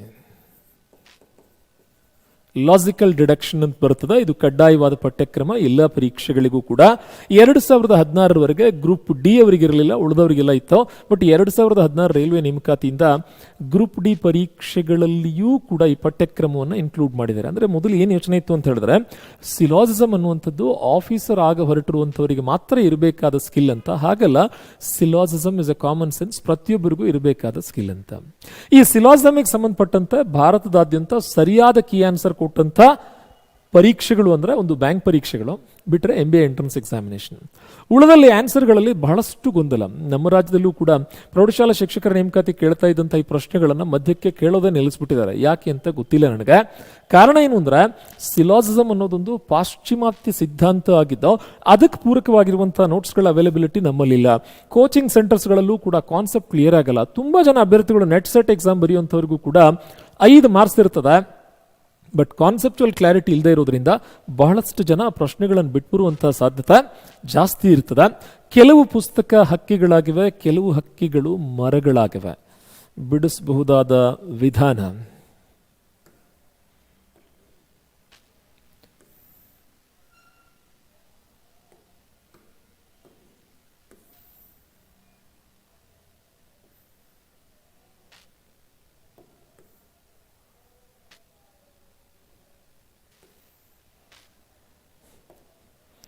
ಕೆಲವು ಪುಸ್ತಕಗಳು ಹಕ್ಕಿಗಳಾಗಿವೆ, ಕೆಲವು ಹಕ್ಕಿಗಳು ಮರಗಳಾಗಿವೆ. ಇಷ್ಟು ನೇರವಾದ ಸುಲಭವಾದ ಪ್ರಶ್ನೆ ಅಂತ ದಯವಿಟ್ಟು ಅನ್ಕೋಬೇಡಿ. ಬಹಳಷ್ಟು ಅಡಿಷನಲ್ ಕ್ಲಾಸಸ್ ಬರ್ತದೆ. ನಾವು ಸದ್ಯ ಟೈಮರ್ ಬೇಸ್ ಆಗಿಟ್ಕೊಂಡು ಕ್ವಶನ್ ಪೇಪರ್ ಸಾಲ್ವ್ ಮಾಡ್ತಾ ಇದ್ದೀವಿ. ಈ ಕ್ವಶನ್ಗೆ ಎಷ್ಟು ಬೇಕೋ ಅಷ್ಟೇ ಡಿಸ್ಕಸ್ ಮಾಡ್ತಾ ಇದ್ದೀವಿ. ಕೆಲವು ಮರಗಳು ಪುಸ್ತಕಗಳಾಗಿವೆ. ಮರಕ್ಕೂ ಪುಸ್ತಕಕ್ಕೂ ಸಂಬಂಧ ಬರಲಿಲ್ಲ ನೋಡಿ, ಈ ಆಯ್ಕೆ ತಪ್ಪು. ಕೆಲವು ಮರ ಹಕ್ಕಿಗಳಾಗಿವೆ, ಮರಗಳಲ್ಲಿ ಕೆಲವು ಹಕ್ಕಿಗಳಾಗಿದ್ದಾವೆ. ಈ ಆಯ್ಕೆ ಸರಿಯಾಗಿದೆ. ಕೇವಲ 2ನೇ ಆಯ್ಕೆ ಮಾತ್ರ ಸರಿ ಇದೆ. 2ನೇ ತೀರ್ಮಾನ ಸರಿಯಾದ್ದಲ್ಲೇ 2 ಎಂಬ ಆಯ್ಕೆಯನ್ನು ಮಾರ್ಕ್ ಮಾಡಿ. ಬಟ್ ಸಿಲಾಜಿಸಮ್ ಇಷ್ಟು ಸರಳವಾದ ಪ್ರಶ್ನೆ ಅಂತ ಅನ್ಕೋಬೇಡಿ. ಇದಕ್ಕೆ ಪೂರಕವಾದ ಸಾಕಷ್ಟು ಚರ್ಚೆ ಬರ್ತದೆ. ಕ್ವಶನ್ ಪೇಪರ್ ಮಾತ್ರ ಸಾಲ್ವ್ ಮಾಡ್ತಾ ಇರೋದ್ರಿಂದ ಉಳಿದ ವಿಷಯಗಳನ್ನು ಇಲ್ಲಿ ಹೇಳೋಕೆ ಅವಕಾಶ ಸಿಗ್ತಿಲ್ಲ. ನೇರವಾದ ಪ್ರಶ್ನೆ, ಡೈರೆಕ್ಟ್ ಆಗಿ ಬಿಟ್ಟ ಸ್ಥಳ ಭರ್ತಿ ಮಾಡಿ. ಇವುಗಳಿಗೆ ಟೋನ್ ಸಿರೀಸ್ ಅಂತ ಕರಿತೀವಿ ನಾವು. ಟೋನ್ಸ್, ಈಗ ಸಾಂಗಲ್ಲೇ ಪಲ್ಲವಿ ಅಂತ ಬರ್ತದೆ. ಆ ಪಲ್ಲವಿ ಪದೇ ಪದೇ ರಿಪೀಟ್ ಆಗ್ತಾ ಇರ್ತದೆ ರೆಗ್ಯುಲರ್ಲಿ. ಈಗ ಯಾವುದು, ಕಾಂತಾರ, ವರಾಹ ರೂಪಂ, ಆ ರಿಪಿಟೇಷನ್, ಆ ಟೋನ್ ಬರ್ತಿದ್ದಾಗನೇ ಅದರಲ್ಲಿ ಕೆಲವು ಲಿರಿಕ್ಸು ಪದೇ ಪದೇ ರಿಪೀಟ್ ಆಗ್ತಾ ಇರ್ತದೆ. ಅದು ಬರ್ತಿದ್ದಾಗ ವಿಲ್ ಐಡೆಂಟಿಫೈ ದಟ್. ಹಾಗೆ B A B A B A B A repeat ಆಗ್ತಾ ಇದೆಯಾ ನೋಡಿ, ಒಂದೇ ಟೋನ್ ರಿಪೀಟ್ ಆಗ್ತಾ ಇದೆಯಾ ನೋಡಿ ಕಂಟಿನ್ಯೂಸ್ಲಿ. ಅಥವಾ ಇದನ್ನು ಹೇಗೆ ಹೇಳ್ಬೋದು ನೋಡಿ, B A B A B A, B A B A B A, B A B ABA. Musically tone systematic ಆಗಿರ್ತದೆ, ಇಸಂಟ್ ಇಟ್? ನನಗೆ ಇತಿಹಾಸ ಅಷ್ಟು ಗೊತ್ತಿಲ್ಲ. ಔರಂಗಜೇಬ್ ಅವರು ಒಂದು ಸ್ಟೇಟ್ಮೆಂಟ್ ಬರ್ತದೆ, what is music? Music is also a type of noise, but it is a systematic noise.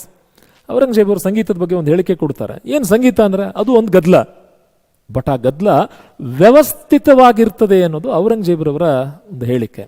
ಹಾಗೆ ವ್ಯವಸ್ಥಿತತೆ ಇರಬೇಕು, ಟೋನ್ಸ್ ಇರಬೇಕು, ಸಿಸ್ಟಮ್ಯಾಟಿಕ್ನೆಸ್ ಇರಬೇಕು, ಸಿಮಿಲರ್ ರಿಪಿಟೇಷನ್ ಇರಬೇಕು. ಅವುಗಳನ್ನೇ ಟೋನ್ಸ್ ಅಂತ ಕರಿತೇವೆ. ಟೋನ್ ಬೇಸ್ಡ್ ಆಗಿರುವಂಥ ಸೀರೀಸ್ ಇದು. ಇಲ್ಲಿ how to solve this sir, ಬಿಡಿಸೇನೋ ಕೊಟ್ರಿ, ನಾವು ಹೇಗೆ ಸರ್ ಗೆಸ್ ಮಾಡೋದು? ಇಲ್ಲಿ ನೋಡಿ, ಬಿ ಆದ್ಮೇಲೆ ಏನು ಬಂದಿದೆ? ಎ ಬಂದಿದೆ. ಹಾಗಾದ್ರೆ ಬಿ ಆದ್ಮೇಲೆ ಎ ಬರಬಹುದೇನೋ? ಬಿ ಆದ್ಮೇಲೆ ಎ ಬಂದಿದೆ, ಬಿ ಆದ್ಮೇಲೆ ಎ ಬರಬಹುದೇನೋ? B A B, A B A, B A B. ಹಾಗಾದ್ರೆ ಎ ಬಿ ಎ ಆದ್ಮೇಲೆ ಬಿ ತಾನೇ ಬರಬೇಕು, ಬಿ ಆದ್ಮೇಲೆ ಎ ತಾನೇ ಬರಬೇಕು, ಎಗಿತ್ತ ಮುಂಚೆ ಬಿ ತಾನೇ ಇರಬೇಕು, ಎಗಿತ್ತ ಮುಂಚೆ ಬಿ ತಾನೇ ಇರಬೇಕು. B A B, A B A, B A B, A B A, B A. Logic ನೋಡ್ಕೊಂಡ್ರ? ಬಹಳಷ್ಟು ಕಡೆ ಬಿಡಿಸುವ ಶೈಲಿ ಇಲ್ಲ, ಕೇವಲ ಕ್ವಶನ್ ಸೊಲ್ಯೂಷನ್. ಸ್ನೇಹಿತರೆ, ಕ್ವಶನ್ಗೆ ಸೊಲ್ಯೂಷನ್ ಕೊಡೋದ್ರಿಂದ ಕ್ಲಾರಿಟಿ ಸಿಗಲ್ಲ. ಬಿಡಿಸೋ ವಿಧಾನ ಹೇಗೆ, ಉತ್ತರಕ್ಕಿಂತ ಉತ್ತರಿಸೋ ವಿಧಾನ ಹೇಗೆ, ಸಿನಿಮಾಗಳಲ್ಲಿ ಕಥೆಗಿಂತ ಕಥನದ ಶೈಲಿ ಹೇಗೆನೋ ಹಾಗೆ ಮೆಂಟಲಬಿಲಿಟಿಯಲ್ಲೇ ಬಿಡಿಸುವ ವಿಧಾನದ ಕಡೆಗೆ ಗಮನ ಜಾಸ್ತಿ ಇರಲಿ ಅಂತ ಕರಿತೀವಿ. ಕ್ಲಾಸಿಫಿಕೇಶನ್ ಪಜಲ್ಸ್, ವರ್ಗೀಕರಣದ ಒಗಟುಗಳು. ಬಿಡಿಸೋದು ಹೇಗೆ? ನೇರವಾಗಿ ಬಿಡಿಸೋದು ಹೇಗೆ ಅಂತಾನೆ ಶುರು ಮಾಡ್ಕೊಂಬೋಣ. Look at this interesting phenomenon. P, Q, R, S ಮತ್ತು ಟಿ ಎಂಬ 6 ಜನ ಇದ್ದಾರೆ. ಬೆಂಚಿನ ಮೇಲೆ ಕೂತಿದ್ದಾರೆ, ಬಟ್ ಸ್ಥಳ ಹೊಂದಾಣಿಕೆ ಪ್ರಶ್ನೆ ಅಲ್ಲ. ಇದರಲ್ಲಿ ಕ್ಯೂ, ಆರ್, ಎಸ್ ಮತ್ತು ಟಿ ಕಪ್ಪು ಶೂಗಳನ್ನು ಧರಿಸಿದ್ದಾರೆ.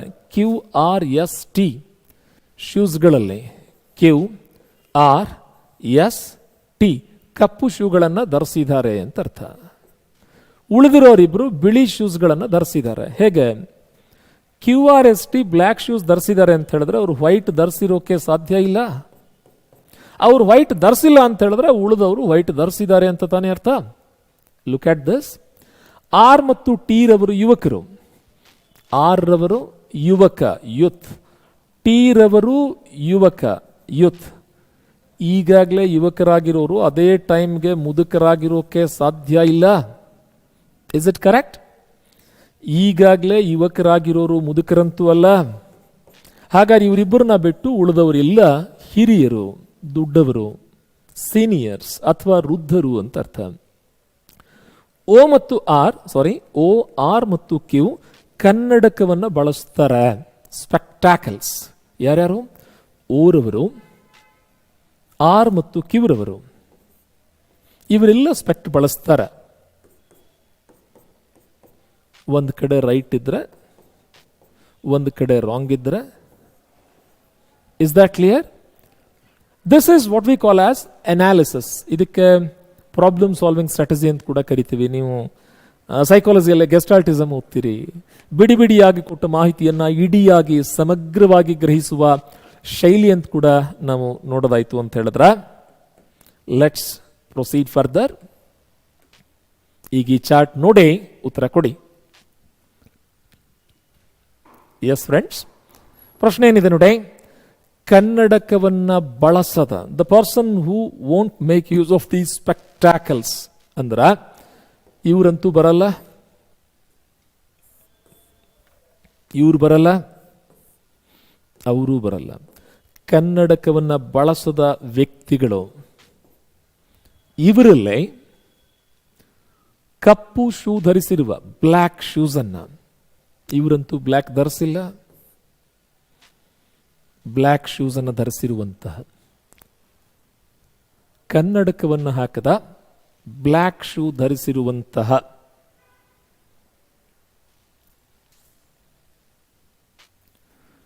ಕನ್ನಡಕವನ್ನು ಹಾಕದ ಬ್ಲ್ಯಾಕ್ ಶೂಸ್ ಅನ್ನು ಧರಿಸಿರುವ ವ್ಯಕ್ತಿ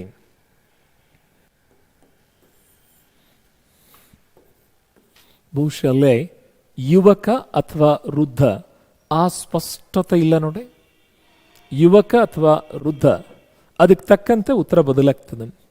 ಪ್ರಶ್ನೆ ಪತ್ರಿಕೆಗಳಲ್ಲಿ ಬಹಳಷ್ಟು ಸಾರಿ ಇಂಥ ವಿವರಗಳನ್ನು ಆಧರಿಸಿ ಎರರ್ ಬಂದಿದೆ. ಬಹುಶಃ ಇವರಿಬ್ಬರಲ್ಲಿ ಯುವಕ ಯಾರು ಅಂತ ಕೇಳಿದ್ರೆ ಟಿ ಅಂತ ಹೇಳ್ತೀವಿ, ವೃದ್ಧ ಅಥವಾ ಹಿರಿಯರು ಯಾರು ಅಂತ ಕೇಳಿದ್ರೆ ಎಸ್ ಅಂತ ಹೇಳ್ತೀವಿ. ಪ್ರಶ್ನೆ ಅಲ್ಲಿ ಇನ್ಫಾರ್ಮೇಶನ್ ಕೆಲವು ಮಿಸ್ ಆಗಿದೆ, ಮೂಲ ಪ್ರಶ್ನೆ ಪತ್ರಿಕೆಯಲ್ಲೇ ಮಿಸ್ ಆಗಿರೋದು.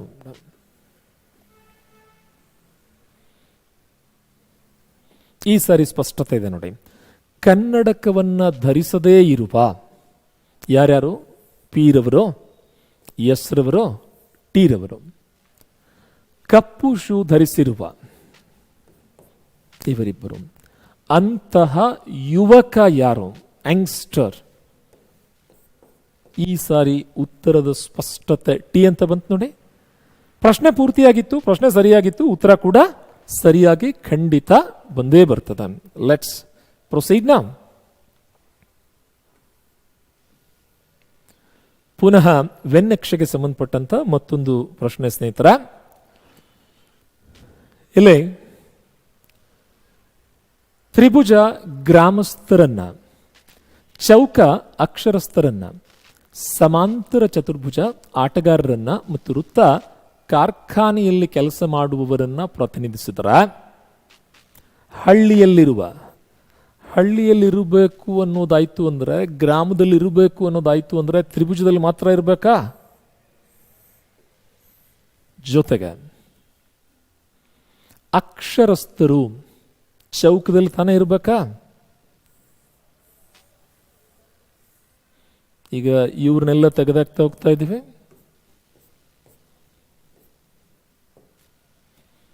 ರೈಟ್ ನೌ ಹಳ್ಳಿಯಲ್ಲಿನ ಅಕ್ಷರಸ್ಥ ಆಟಗಾರ ಚತುರ್ಭುಜದಲ್ಲಿ ತಾನೇ ಇರಬೇಕು. ಹಾಗಾರ ಎಕ್ಸ್ಟ್ರಾ ಇರೋರು ಎಲ್ಲರನ್ನ ಹೊಡೆದಾಕ್ಬೋದ? ಈಗ ಕಾರ್ಖಾನೆಯಲ್ಲಿ ಕೆಲಸ ಮಾಡುವಂತಹ ಸರ್ಕಲ್ ನಂಬರ್ 7 ಅನ್ನೋದು ಸರ್ಕಲ್ ಒಳಗಡೆನೂ ಬರುತ್ತನ್ರಿ. ಅಂತಹ ನಂಬರ್ ರಿಪ್ರೆಸೆಂಟ್ ಮಾಡುವಂತಹ ಸಂಖ್ಯೆ ಯಾವುದು? ತುಂಬ ಬೇಸಿಕ್ ಆಗಿರುವಂತಹ ವೆನ್ನಕ್ಷೆಯ ಪರಿಚಯ ಎಲ್ರಿಗೂ ಇದೆ ಅನ್ಕೊಳ್ತಾನೆ. Another question based on the same. ಹಳ್ಳಿಯಲ್ಲಿ ವಾಸಿಸದ, ಸೊ ಹಳ್ಳಿ ಅಂದ ತಕ್ಷಣ ಯಾರು ಬರ್ಬೇಕು ಹೇಳಿ?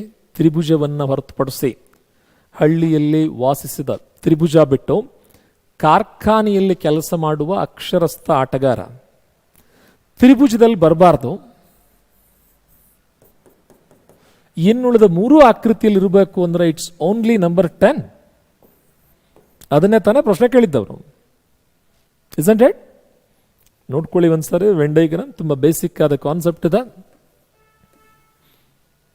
ಇಲ್ಲೊಂದು ಸ್ವಲ್ಪ ಲಾಜಿಕಲ್ ಮೋಡ್ ಆಫ್ ಕ್ವಶನ್ ಬಂತು ನೋಡಿ. ನಮಗೆ ಹೈಸ್ಕೂಲ್ ಟೀಚರ್ ಸಿಇಟಿಗೆ ಸಂಬಂಧಪಟ್ಟಂತ 2-3 ಅಧ್ಯಾಯಗಳ ಪುನರಾವರ್ತನೆಯನ್ನು ಗಮನಿಸಿಕೊಂಡಾಗ ಸ್ವಲ್ಪ ಟ್ರಿಕ್ಕಿ ಆಗಿರುವಂತಹ ಚಾಪ್ಟರ್ ಅಂತ ಹೇಳಿ ನಾವು ಕ್ಯಾಲೆಂಡರ್ ಅಧ್ಯಾಯವನ್ನ ಪರಿಗಣಿಸ್ತೇವೆ. ಕ್ಯಾಲೆಂಡರ್ ಅಧ್ಯಾಯಕ್ಕೆ ಪೂರಕವಾಗಿ ಬಂದಿರುವಂಥ ವಿವರ ಏನಿದೆ ನೋಡೋದಾಯ್ತು ಅಂತ ಹೇಳಿದ್ರೆ, with reference to the topic called as calendars. ಇಲ್ಲಿನ ಪ್ರಶ್ನೆ ಏನು ಕೇಳಿದ್ದಾರೆ? ನನ್ನ ಸ್ನೇಹಿತ ಸೆಪ್ಟೆಂಬರ್ 3ಕ್ಕೆ ಜನಿಸಿದ, ನಾನು ಅವನಿಗಿಂತ 25 ದಿನ ಚಿಕ್ಕವನು. ಚಿಕ್ಕವರು ತಡ ಮಾಡಿ ಜನಿಸ್ತಾರೆ ತಾನೆ. ಈಗ ಐ ಮೀನ್ ಟು ಸೇ, ಅಪ್ಪ ಮಗನಿಗೆ ಹೇಳ್ತಾನೆ, ನಿನಗಿಂತ ಮುಂಚೆ ಹುಟ್ಟಿದೆ ನಾನು ಅಂತ, ನಿನಗಿಂತ ಜಾಸ್ತಿ ಗೊತ್ತಿದೆ ನನಗೆ ಅಂತ, ಒಂದು ತಲೆಮಾರು ಮೊದಲನವು ನಾನು ಅಂತ. ಅಂದರೆ ವಯಸ್ಸು ಚಿಕ್ಕದಾದಂಥ ಲೇಟೆಸ್ಟ್ ಆಗಾದರೂ ಪರವಾಗಿಲ್ಲ, ಲೇಟೆಸ್ಟ್ ಆಗಿ ಉಟ್ಕೊಂಡ್ಬಿಡ್ತಾರೆ. They come with modern technological skills. ಪಟ್ಪಟ ಅಂತ ಮಾತಾಡ್ತಾರೆ, ತುಂಬ ಚೂಟಿಯಾಗಿರ್ತಾರೆ, ವಿಪರೀತ ಕೆಲಸ ಮಾಡ್ತಾರೆ. ಸೈನ್ಸ್ ಹೇಳ್ತದೆ ವಯಸ್ಸು ಚಿಕ್ಕದಾದಂತೆ ಬುದ್ಧಿವಂತಿಕೆ ಹೆಚ್ಚಾಗ್ತದೆ. ಸೊ ಚಿಕ್ಕ ವಯಸ್ಸವರು ಅಂತ ಹೇಳಿದ್ರೆ ನಾವು ಜನಿಸಿದ ನಂತರದಲ್ಲಿ ಜನಿಸಿರೋರು, ಇತ್ತೀಚೆಗೆ ಜನಿಸಿರೋರು ಅಂತ ಅರ್ಥ. ಹಾಗಾದ್ರೆ ನನ್ನ ಸ್ನೇಹಿತ ಸೆಪ್ಟೆಂಬರ್ 3ರಂದು ಜನಿಸಿದಾನೆ, ನಾನು ಅವನಿಗಿಂತ 25 ದಿನ ಚಿಕ್ಕವನು ಅಂದ್ರೆ ನನ್ನ ಸ್ನೇಹಿತ ಜನಿಸಾದ ಮೇಲೆ ನಂತರ ನಾನು ಜನಿಸಿದ್ದೇನೆ. ಅವನು 3ನೇ ತಾರೀಕು, ನಾನು 25 ದಿವಸ ಲೇಟ್. 3 + 25, ನಾನು 28ನೇ ತಾರೀಕು ಜನಿಸಿದ್ದೀನಿ ಅಂತ ಅರ್ಥ. ಆ ವರ್ಷದ ಶಿಕ್ಷಕರ ದಿನಾಚರಣೆಯನ್ನ ಮಂಗಳವಾರ ಆಚರಣೆ ಮಾಡ್ತಾರೆ. ಇಲ್ಲಿ ಒಂದು ಸಣ್ಣ ಬದಲಾವಣೆ ಆಗಬೇಕು. ರಾಷ್ಟ್ರೀಯ ಶಿಕ್ಷಕರ ದಿನಾಚರಣೆ ಅಂತ ಬದಲಾಗಬೇಕು. ಸೆಪ್ಟೆಂಬರ್ 5 ಡಾಕ್ಟರ್ ಸರ್ವಪಲ್ಲಿ ರಾಧಾಕೃಷ್ಣ ಅವರ ಜನ್ಮದಿನಾಚರಣೆಯನ್ನು ನಾವು ಶಿಕ್ಷಕರ ದಿನವನ್ನಾಗಿ ಆಚರಣೆ ಮಾಡ್ತೇವೆ. ಇದಕ್ಕೆ ಪೂರಕವಾಗಿ ಹಾಗಾದ್ರೆ ನಾನು ಜನಿಸಿರುವಂಥ ವಾರದ ದಿನ ಯಾವುದು ಅಂತ ಪ್ರಶ್ನೆ. ಸರಿ, ಆ ವರ್ಷ ಶಿಕ್ಷಕರ ದಿನಾಚರಣೆ ಮಂಗಳವಾರ ಆಚರಣೆ ಮಾಡ್ತಾರೆ ಅಂತಾದ್ರೆ ಮಂಗಳವಾರಕ್ಕೆ ನಾವು 5ನೇ ತಾರೀಕು ಅಂತ ಅಸೈನ್ ಮಾಡ್ತೇವೆ. 1 ಸೆಕೆಂಡ್.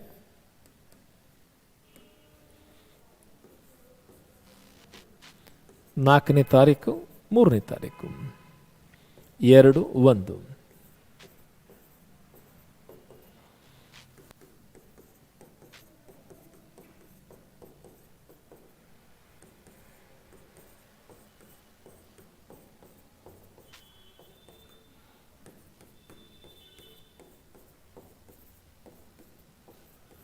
ಅತಿ ಹೆಚ್ಚು ಅಂದರೆ ಒಂದು ತಿಂಗಳಲ್ಲಿ 31 ದಿನ ಇರತ್ತನ್ರಿ.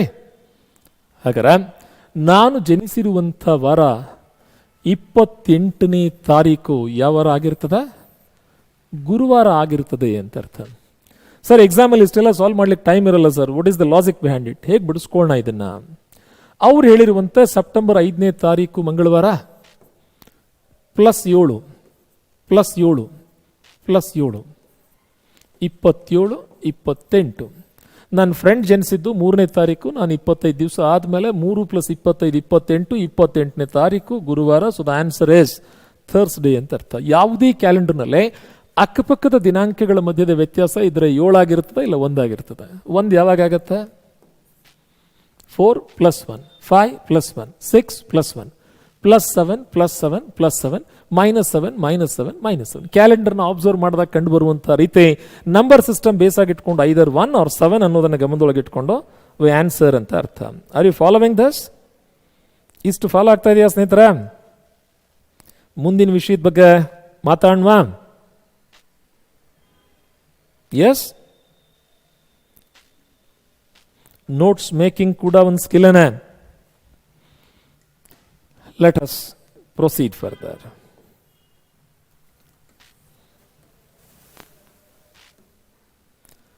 ಒಂದು ಸಂಕೇತದ ಪ್ರಕಾರ ಬೀಟ್ ಅನ್ನೋದನ್ನ ಹೀಗೆ ಬರೆದ್ರೆ ಸೂಪ್ ಅನ್ನೋದನ್ನ ಏನಂತ ಬರೀತೀರಿ? ಸಾಂಪ್ರದಾಯಿಕವಾಗಿ ನೋಡೋದಾಯ್ತು ಅಂತ ಹೇಳಿದ್ರೆ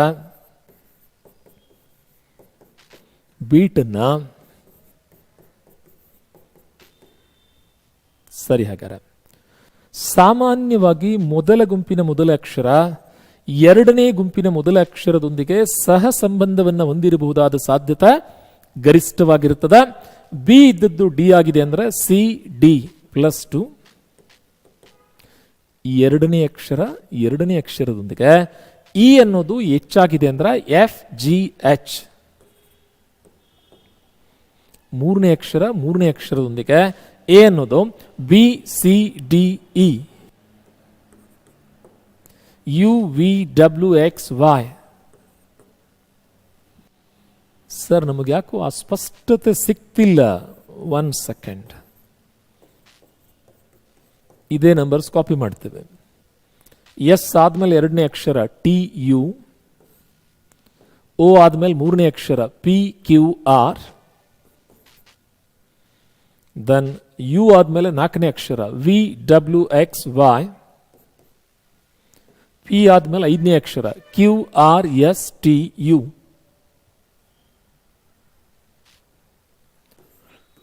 URYU. ಸರ್ ಇದನ್ನ ನಾವು ನೋಟ್ಸ್ ಹೇಗೆ ಮಾಡಿಟ್ಕೊಳ್ಳೋಣ? ನೀವು ಹೇಳಿದಾಗ ಅರ್ಥ ಆಯ್ತು ನೋಡಿ. Notes making is also A skill. ಆರಂಭದಿಂದ ಇದೇ ವಿಷಯ ಹೇಳ್ತಾ ಇದೀವಿ ನಾವು ನಿಮಗೆ. ನಿಮ್ಮ ನೋಟ್ಸು ಇನ್ನೊಬ್ಬರಿಗೆ ಅರ್ಥ ಆಗದೆ ಹೋದ್ರೂ ಪರವಾಗಿಲ್ಲ, ಕನಿಷ್ಠ ಪಕ್ಷ ನಿಮಗಾದ್ರೂ ಅರ್ಥ ಆಗಲಿ. ಯಾವಾಗ ಸ್ವಲ್ಪ ಟೈಮ್ ಗ್ಯಾಪ್ ಕೊಟ್ಟು ವಾಪಸ್ ಅದನ್ನೇ ನೋಡ್ಕೊಂಡಾಗ ಕನಿಷ್ಠ ಪಕ್ಷ ನಿಮಗಾದ್ರೂ ಕೂಡ ಆ ನೋಟ್ಸು ವಾಪಸ್ ಅರ್ಥ ಆಗೋ ಥರ ಇದ್ರೆ ಇಟ್ಸ್ ವೆಲ್ ಆ್ಯಂಡ್ ಗುಡ್ ಅನ್ನೋದನ್ನ ತಮ್ಮ ಗಮನಕ್ಕೆ ತರ್ತಾ ನೋಡಿ. CD, FGH, BCDE, UVWXY ಇದೇ ಪ್ಯಾಟರ್ನ್ ಅಂತಾನೆ ಅಲ್ಲೂ ಫಾಲೋ ಮಾಡಿದ್ದು. Let's proceed further. ವಿದ್ಯಾರ್ಥಿಗಳ ಒಂದು ಬೀಳ್ಕೊಡುಗೆ ಸಮಾರಂಭದಲ್ಲೇ 100 ವಿದ್ಯಾರ್ಥಿಗಳು ಪ್ರತಿಯೊಬ್ಬರೂ ಪರಸ್ಪರ ಕೈ ಕುಲುಕುತ್ತಾರೆ, ಹ್ಯಾಂಡ್ ಶೇಕ್ ಮಾಡ್ತಾರೆ. ಪಾಪ್ಯುಲರ್ ಕ್ವಶನ್ ಇದು, ನಮಗೆ PSI ಎಕ್ಸಾಮ್ಗೂ ತುಂಬಾ ಸಲ ಕೇಳಿರುವಂಥ ಪ್ರಶ್ನೆ. ಪರ್ಮುಟೇಷನ್ ಕಾಂಬಿನೇಷನ್ ಅನ್ನೋ ಪಾಠ ಬರ್ತದೆ. ಸಂಬಂಧಪಟ್ಟಂಥ ನಿಯಮ ಬಂದು 100C2 ಅಂತ 100 × 99/2 × 1 2 1 2 50 50 ಗುಂಡ್ಲೆ 99 4950 ಹಸ್ತಲಾಘವಗಳಾಗ್ತವೆ ಅಂತ ಅರ್ಥ. ಕಾಂಬಿನೇಷನ್ಸ್ ಅನ್ನೋ ಪಾಠದ ವಿಡಿಯೋದಲ್ಲೇ ಇದ್ರ ಬಗ್ಗೆ ಡೀಟೇಲ್ ಆಗಿ ಹೇಳಿದ್ದೀವಿ, ಅಲ್ಲಿ ನೋಡ್ಕೊಳ್ಳಿ ಅನ್ನೋದನ್ನ ತಮ್ಮ ಗಮನಕ್ಕೆ ತೆಗೆದುಕೊಂಡು ಬರ್ತಾ, ಈ ಪ್ರಶ್ನೆ ಉಳಿದೆಲ್ಲ ರೇಖಾಗಣಿತದ ಪ್ರಶ್ನೆಗಳಿಗಿಂತಲೂ ಸಾಕಷ್ಟು ವಿಭಿನ್ನವಾಗಿದ್ದಂತಹ ಒಂದು ಪ್ರಶ್ನೆ. ABCD ಅನ್ನೋ ಚತುರ್ಭುಜದಲ್ಲಿ AB ಅಳತೆ 24, AD ಅಳತೆ 18. ಹಾಗಾದರೆ ಇವುಗಳ ನಡುವೆ ಲಂಬಕೋನ ಇದ್ದು ಇನ್ನುಳಿದ 2 ಬಾಹುಗಳಲ್ಲಿ ಪ್ರತಿ ಬಾಹುವಿನ ಅಳತೆ 25 ಸೆಂಟಿಮೀಟರ್ ಆದಲ್ಲೇ ಚತುರ್ಭುಜದ ವಿಸ್ತೀರ್ಣ ಎಷ್ಟು ಅಂತ ಪ್ರಶ್ನೆ.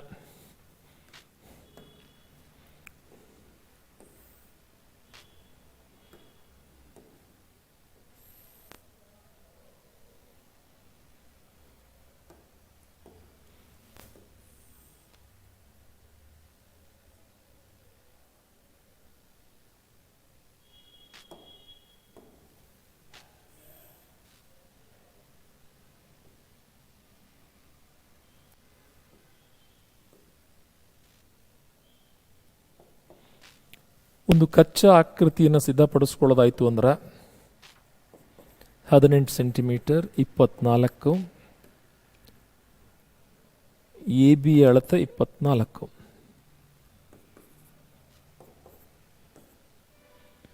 ಇವೆರಡರ ಅಳತೆ 25 25.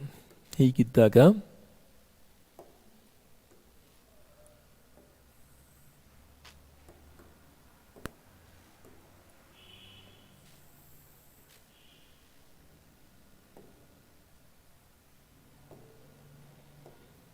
ಸರಿ, ಒಂದು ಚತುರ್ಭುಜ ಇದೆ, ಇದರ ವಿಸ್ತೀರ್ಣ ಕಂಡುಹಿಡಿಯೋಕೆ ಹೇಳಿದಾರ. ಇಲ್ಲಿ ದೊಡ್ಡದಾದ ತ್ರಿಭುಜದ ವಿಸ್ತೀರ್ಣ ಪ್ರತ್ಯೇಕವಾಗಿ, ಮತ್ತೊಂದು ತ್ರಿಭುಜದ ವಿಸ್ತೀರ್ಣ ಪ್ರತ್ಯೇಕವಾಗಿ ಕಂಡುಹಿಡಿದು ಎರಡನ್ನ ಸಂಕಲನ ಮಾಡಲಾಗ್ತದೆ. Look at this phenomenon. ಇದೊಂದು ಲಂಬಕೋನ ತ್ರಿಭುಜ ಆಗಿರೋದ್ರಿಂದ ಇದರ ವಿಸ್ತೀರ್ಣವನ್ನ, ಲಂಬಕೋನ ತ್ರಿಭುಜ ABD, ಚತುರ್ಭುಜದ ವಿಸ್ತೀರ್ಣ ಇಸ್ ಈಕ್ವಲ್ ಟು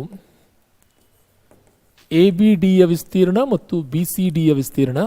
ಮೊದಲಿಗೆ ABD ಗೆ ಸಂಬಂಧಪಟ್ಟಂತ ಅರ್ಧ ಗುಂಡ್ಲೆ ಪಾದ ಗುಂಡ್ಲೆ ಎತ್ತರ, ಪಾದ 18, ಎತ್ತರ 24, 2 1 2 9 24 9 216 ಚದರ್ ಸೆಂಟಿಮೀಟರ್ಗಳು ಎಂದರ್ಥ. ಸೊ 216. ಇನ್ನೊಂದು ತ್ರಿಭುಜ ಉಳ್ಕೊಂಡಿದೆಯಲ್ಲ, ಅದರ ವಿಸ್ತೀರ್ಣ ಎಷ್ಟು ಅಂತ ನೋಡೋದಾಯ್ತು ಅಂದ್ರೆ ತ್ರಿಭುಜದ ವಿಸ್ತೀರ್ಣವನ್ನ ಕಂಡುಹಿಡಿಯುವಂಥ ಸೂತ್ರ ಅಥವಾ ಸಮೀಕರಣ ಇದೋ. ಎಕ್ಸಾಮಲ್ ಅಂತೂ ಫಾರ್ಮುಲಾ ಕೊಡಲ್ಲ, ಕಂಠಪಾಠ ಮಾಡಿಕೊಂಡೇ ಹೋಗಬೇಕಾಗ್ತದೆ. ನಮಗಿರುವಂಥ ಮ್ಯಾಥ್ಸ್ ಮೆಂಟಲಬಿಲಿಟಿ ಪಾಠಗಳಲ್ಲೇ ದರ್ ಇಸ್ ನೋ ಲಿಮಿಟೇಷನ್. 106 ಪಾಠಗಳಿದೆ, ದಿನ ಒಂದಿಲ್ಲ ಒಂದು ಹೊಸ ಪಾಠ ಆ್ಯಡ್ ಆನ್ ಆಗ್ತಾನೇ ಇರ್ತದೆ ನಮ್ಮೆಲ್ಲರ ಗಮನಕ್ಕೆ. ಹಾಗಾದ್ರೆ ವಾಟ್ ನೆಕ್ಸ್ಟ್? ಇದನ್ನ ಹೊರತುಪಡಿಸಿ ಈಗ ಈ ವಿವರವನ್ನು ಹೊರತುಪಡಿಸಿ ಸದ್ಯಕ್ಕೆ BCDಯ ನಾವು ಒಂದು ವಿಸ್ತೀರ್ಣ ಕಂಡುಹಿಡಿಬೇಕು ಅಂದ್ರೆ ಹೆರಾನ್ಸ್ ಫಾರ್ಮುಲಾ ಅಂತ ಬರ್ತದೆ. ಹೆರಾನ್ಸ್ ಫಾರ್ಮುಲಾ ಏನು ಹೇಳ್ತದೆ? ತ್ರಿಭುಜದ ವಿಸ್ತೀರ್ಣ is equal to square root of S into S minus A into S minus B into S minus C ಅಂತ ಅರ್ಥ. ಇದರಲ್ಲೇ ABCಗಳು ತ್ರಿಭುಜದ ಬಾಹುಗಳ ಅಳತೆಯಾಗಿದ್ದು S is equal to A plus B plus C upon 2 ಅಂತ. ಯಾವ ಥರ? ಈಗ ನಮಗೆ ಇನ್ನೊಂದು ಬಾಹುವಿನ ಅಳತೆ ಬೇಕಾಯಿತು, ಅದಕ್ಕೆ ಪೂರಕವಾಗಿ ನಾವು ಪೈಥಾಗೋರಸ್ ಪ್ರಮೇಯವನ್ನು ಬಳಕೆ ಮಾಡ್ತೇವೆ. ಏನಂತ? ಇದನ್ನ Z ಅನ್ಕೊಂಡ್ರೆ Z is equal to square root of X square plus Y square ಅನ್ಕೊಂಡ್ರೆ 18ರ ವರ್ಗ 24ರ ವರ್ಗ, 18ರ ವರ್ಗ 324, 24ರ ವರ್ಗ 576, 600, 900, 900ರ ವರ್ಗಮೂಲ. ಹಾಗಾದರೆ ಈ ಬಾಹುವಿನ ಅಳತೆ ನಮಗೆ 30 ಬಂದಿದೆ, 25 25. ಹಾಗಾದರೆ S is equal to 30 plus 25 plus 25 upon 2, 80 upon 2, 40 ಅಳತೆ ಬಂತು.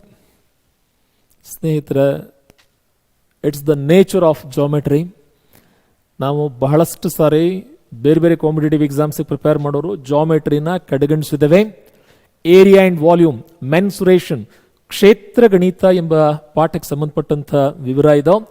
ಎಸ್ನ ಬೆಲೆ 40 ಆಯಿತು ಅಂದ್ರೆ ಈ ಮೇಲಿನ ಸೂತ್ರ ಅಥವಾ ಸಮೀಕರಣದಲ್ಲೇ ಬೆಲೆಯನ್ನು ಭರ್ತಿ ಮಾಡಿದಾಗ 40 ಮೈನಸ್ 25,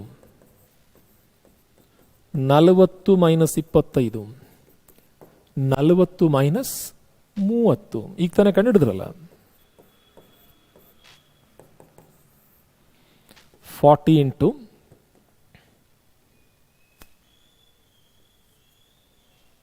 40 minus 25, 15, 15, 10.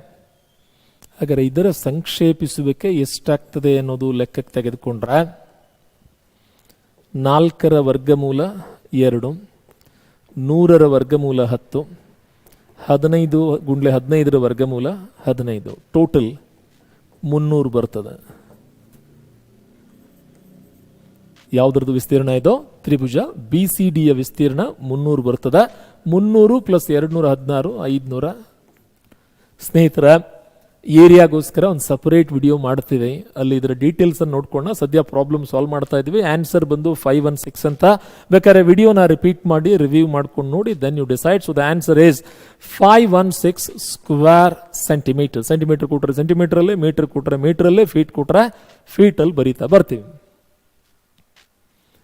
ಈ ಸಂಖ್ಯಾ ಸರಣಿಯಲ್ಲೇ ತಪ್ಪಾದ ಸಂಖ್ಯೆಯನ್ನು ಗುರುತಿಸ್ಕೊಳ್ಳಿ. ಸಾಮಾನ್ಯವಾಗಿ ಸಂಖ್ಯಾ ಸರಣಿ ಅಂತ ಕೊಟ್ಟಾಗ ಬಿಟ್ಟು ಹೋದ ಸಂಖ್ಯೆಯನ್ನು ಗುರುತಿಸೋದು ಒಂದು ಕ್ರಮ ಆಯಿತು ಅಂತ ಹೇಳಿದ್ರೆ, ಮತ್ತೊಂದು ಕ್ರಮ ಏನು ಅಂತ ಹೇಳಿದ್ರೆ ತಪ್ಪಾದ ಸಂಖ್ಯೆಯನ್ನು ಗುರುತಿಸ್ಕೊಳ್ಳಿ ಅಂತನ್ನುವಂಥದ್ದು ಮತ್ತೊಂದು ಕ್ರಮವಾಗಿರ್ತದೆ. ಇದಕ್ಕೆ ಪೂರಕವಾಗಿ ಲೆಟ್ಸ್ ಪ್ರೊಸೀಡ್ ನೌ. ದೊಡ್ಡ ಸಂಖ್ಯೆ ಚಿಕ್ಕದಾಗಿದೆ, ವ್ಯತ್ಯಾಸ ಕ್ರಮ ಬೆಟರ್ ಮೆಥಡ್ ಅಂತ ಹೇಳ್ತಾ ಇಲ್ಲಿ ಹೇಗೆ ಬಿಡಿಸ್ಕೊಂಡಿದ್ದೀವಿ ಇದನ್ನು ನೋಡ್ಕೊಳ್ಳಿ. ಮೊದಲಿಗೆ ಸಾಂಪ್ರದಾಯಿಕ ಪದ್ಧತಿಯಲ್ಲಿ ಒಂದ್ಸರಿ ಚರ್ಚೆ ಮಾಡ್ಕೊಂಬೋಣ ನಾವು. The traditional method. ವ್ಯತ್ಯಾಸ 3, 7, 11, ದೆನ್ 15, 21, 21. ಜಾಸ್ತಿ ಆಯಿತು, ಜಾಸ್ತಿ ಆಯಿತು, ಜಾಸ್ತಿ ಆಯಿತು, ಜಾಸ್ತಿ ಆಗಿರೋದು ಈಕ್ವಲ್ ಆಯಿತು. ಹಾಗಾದ್ರೆ ತಪ್ಪಿದ್ರೆ ಇಲ್ಲಿರಬೇಕು, ಇಲ್ಲ ಅಲ್ಲಿರಬೇಕು. ಚಾಯ್ಸ್ ಇದನ್ನು ಮಾತ್ರ ಕೊಟ್ಟಿರೋದ್ರಿಂದ, ಇದನ್ನಂತೂ ಕೊಡದೇ ಇರೋದ್ರಿಂದ ಡೌಟೇ ಬೇಡ, ಇದು ಆನ್ಸರು. ಇಲ್ಲ ಸರ್ ನಮಗೇನು ಕ್ಲಿಯರೇ ಆಗಲಿಲ್ಲ, ಇದು ತಾರ್ಕಿಕ ಭಾಷೆಯನ್ನು ಬಳಸಿ ಸಾಲ್ವ್ ಮಾಡಿದ್ವಿ. ಈಗ ಟ್ರೆಡಿಷನಲಿ ಸಾಲ್ವ್ ಮಾಡೋದಾಯ್ತು ಅಂದ್ರೆ ಎಸ್, +3 46, +7 53, +11 64, +15 79, +19 98. ಆ ಸಂಖ್ಯೆ ಇಲ್ಲಿ ಬರಬೇಕಾಗಿತ್ತು. ಯಾಕೆ ಸರ್ +19 ಯಾಕೆ ತಗೊಂಡ್ರಿ? ಗಮನಿಸ್ಕೊಳ್ಳಿ. 3ಕ್ಕೆ 4 ಕೂಡಿಸಿದ್ರೆ 7, 7ಕ್ಕೆ 4 ಕೂಡಿಸಿದ್ರೆ 11, 11ಕ್ಕೆ 4 ಕೂಡಿಸಿದ್ರೆ 15, 15 + 4 19. ಅದು ಸರಿ ಇದೆಯಲ್ಲ ಅಂತ ಚೆಕ್ ಮಾಡೋಣ. 19 + 4 23. ಇದ್ರ ಡೌಟ್ ಕ್ಲಾರಿಫೈ ಮಾಡ್ಕೊಳ್ಳೋಣ. ಸಪೋಸ್ 98 ಬರ್ಕೊಂಡ್ರೆ 98 + 23 121 ಆಗತ್ತಾ? ಹಾಗಾದ್ರೆ ನಮ್ಮ ಯೋಚನೆ ಸರಿ ಇದೆ. ತಪ್ಪಾಗಿರುವಂಥ ಸಂಖ್ಯೆ 100 ಅಂತ ಅರ್ಥ. ಬಟ್ ಲಾಜಿಕಲಿ ಸಾಲ್ವ್ ಮಾಡೋ ಸ್ಟ್ರಾಟಜಿ ನೋಡ್ಕೊಂಡ್ರಲ್ಲ. Let us proceed further. ಉಳಿದ ವಿಷಯವನ್ನು ಗಮನಿಸೋದಾಯಿತು ಅಂತ ಹೇಳಿದ್ರ, ಯಾವ ಅತ್ಯಂತ ಚಿಕ್ಕ ಸಂಖ್ಯೆಯನ್ನು 6, 5, 4ರಿಂದ ಭಾಗಿಸಿದಾಗ 3, 2, 1 ಶೇಷ ಉಳೀತದ? ಸರಿ, ಅವ್ರು ಹೇಳಿರುವಂಥ 4ರಿಂದ ಭಾಗಿಸಿದಾಗ ಶೇಷ ಎಷ್ಟ್ರಿ ಉಳಿಬೇಕು? -1, -1, -1, -1, -1. 4ರಿಂದ ಭಾಗಿಸ್ಬೇಕು. ಭಾಗ ಹೋಗಲ್ಲ, ಭಾಗ ಹೋಗಲ್ಲ, ಭಾಗ ಹೋಗಲ್ಲ, ಭಾಗ ಹೋಗತ್ತೆ. ಅದೇ ಉತ್ತರ. ಹೆಚ್ಚಿನ ವಿವರಗಳಿಗಾಗಿ ನಾವೇ ಸಾಲ್ವ್ ಮಾಡಿರುವಂಥ ಲಸ ಮಸ ಅಂತ ಒಂದು ವಿಡಿಯೋ ಇದೆ ನೋಡಿ ಸಾಧನದಲ್ಲಿ, ಚೆಕ್ ಇಟ್ ಔಟ್.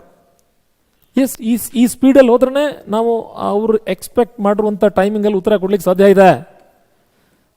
ಲಸ ಕಂಡುಹಿಡಿಯೋದು ಹೇಗೆ, ಸಾಲ್ವ್ ಮಾಡೋದು ಹೇಗೆ, ಅದರದೇ ಆದ ಸರ್ಕಸ್ ಕೊಟ್ಟಿದ್ದೀವಲ್ಲೇ, ಅದು ಬೇಡ ಈಗ. ರೈಟ್ ನಾವು ಒಬ್ಬ ವಿದ್ಯಾರ್ಥಿ ತಪ್ಪಾಗಿ ಬಿಡಿಸಿದ ಪ್ರಶ್ನೆಗಳ ಸಂಖ್ಯೆಯು ಸರಿಯಾಗಿ ಬಿಡಿಸಿದ ಪ್ರಶ್ನೆಗಳ 2ರಷ್ಟಿದೆ. ಸ್ವಲ್ಪ ಲಾಜಿಕಲಿ ಸರಿ ಎಷ್ಟಿದೆಯೋ ತಪ್ಪು ಅದರ ಡಬಲ್ ಇದೆ. ಇದು 1 ಇದ್ರೆ ಅದು 2 ಇರ್ತದೆ. Is it correct? ಅಂದರೆ 1 + 2 ಅಂತಂದ್ರೆ 3 ಅಂತ ಅರ್ಥ. ಹಾಗಾರ 1 3 ತಾನೆ? ಸರಿ, ನೋಡೋಣ. 24 3 23 18 3 16 3 ಅವ್ರು ಹೇಳಿದ್ದೆಷ್ಟು? ಸರಿ ಉತ್ತರ ಯಾವುದು? ಮೆಂಟಲ್ ಎಬಿಲಿಟಿ ಪ್ರಶ್ನೆಗಳಿಗೆ ಉತ್ತರಿಸುವ ಶೈಲಿಯನ್ನ ಗಮನಿಸ್ತಾ ಇದ್ದೀರಾ ಸ್ನೇಹಿತರ? ಮುಂದಿನ ವಿವರಗಳ ಬಗ್ಗೆ ಮಾತನಾಡಲ್ವಾ?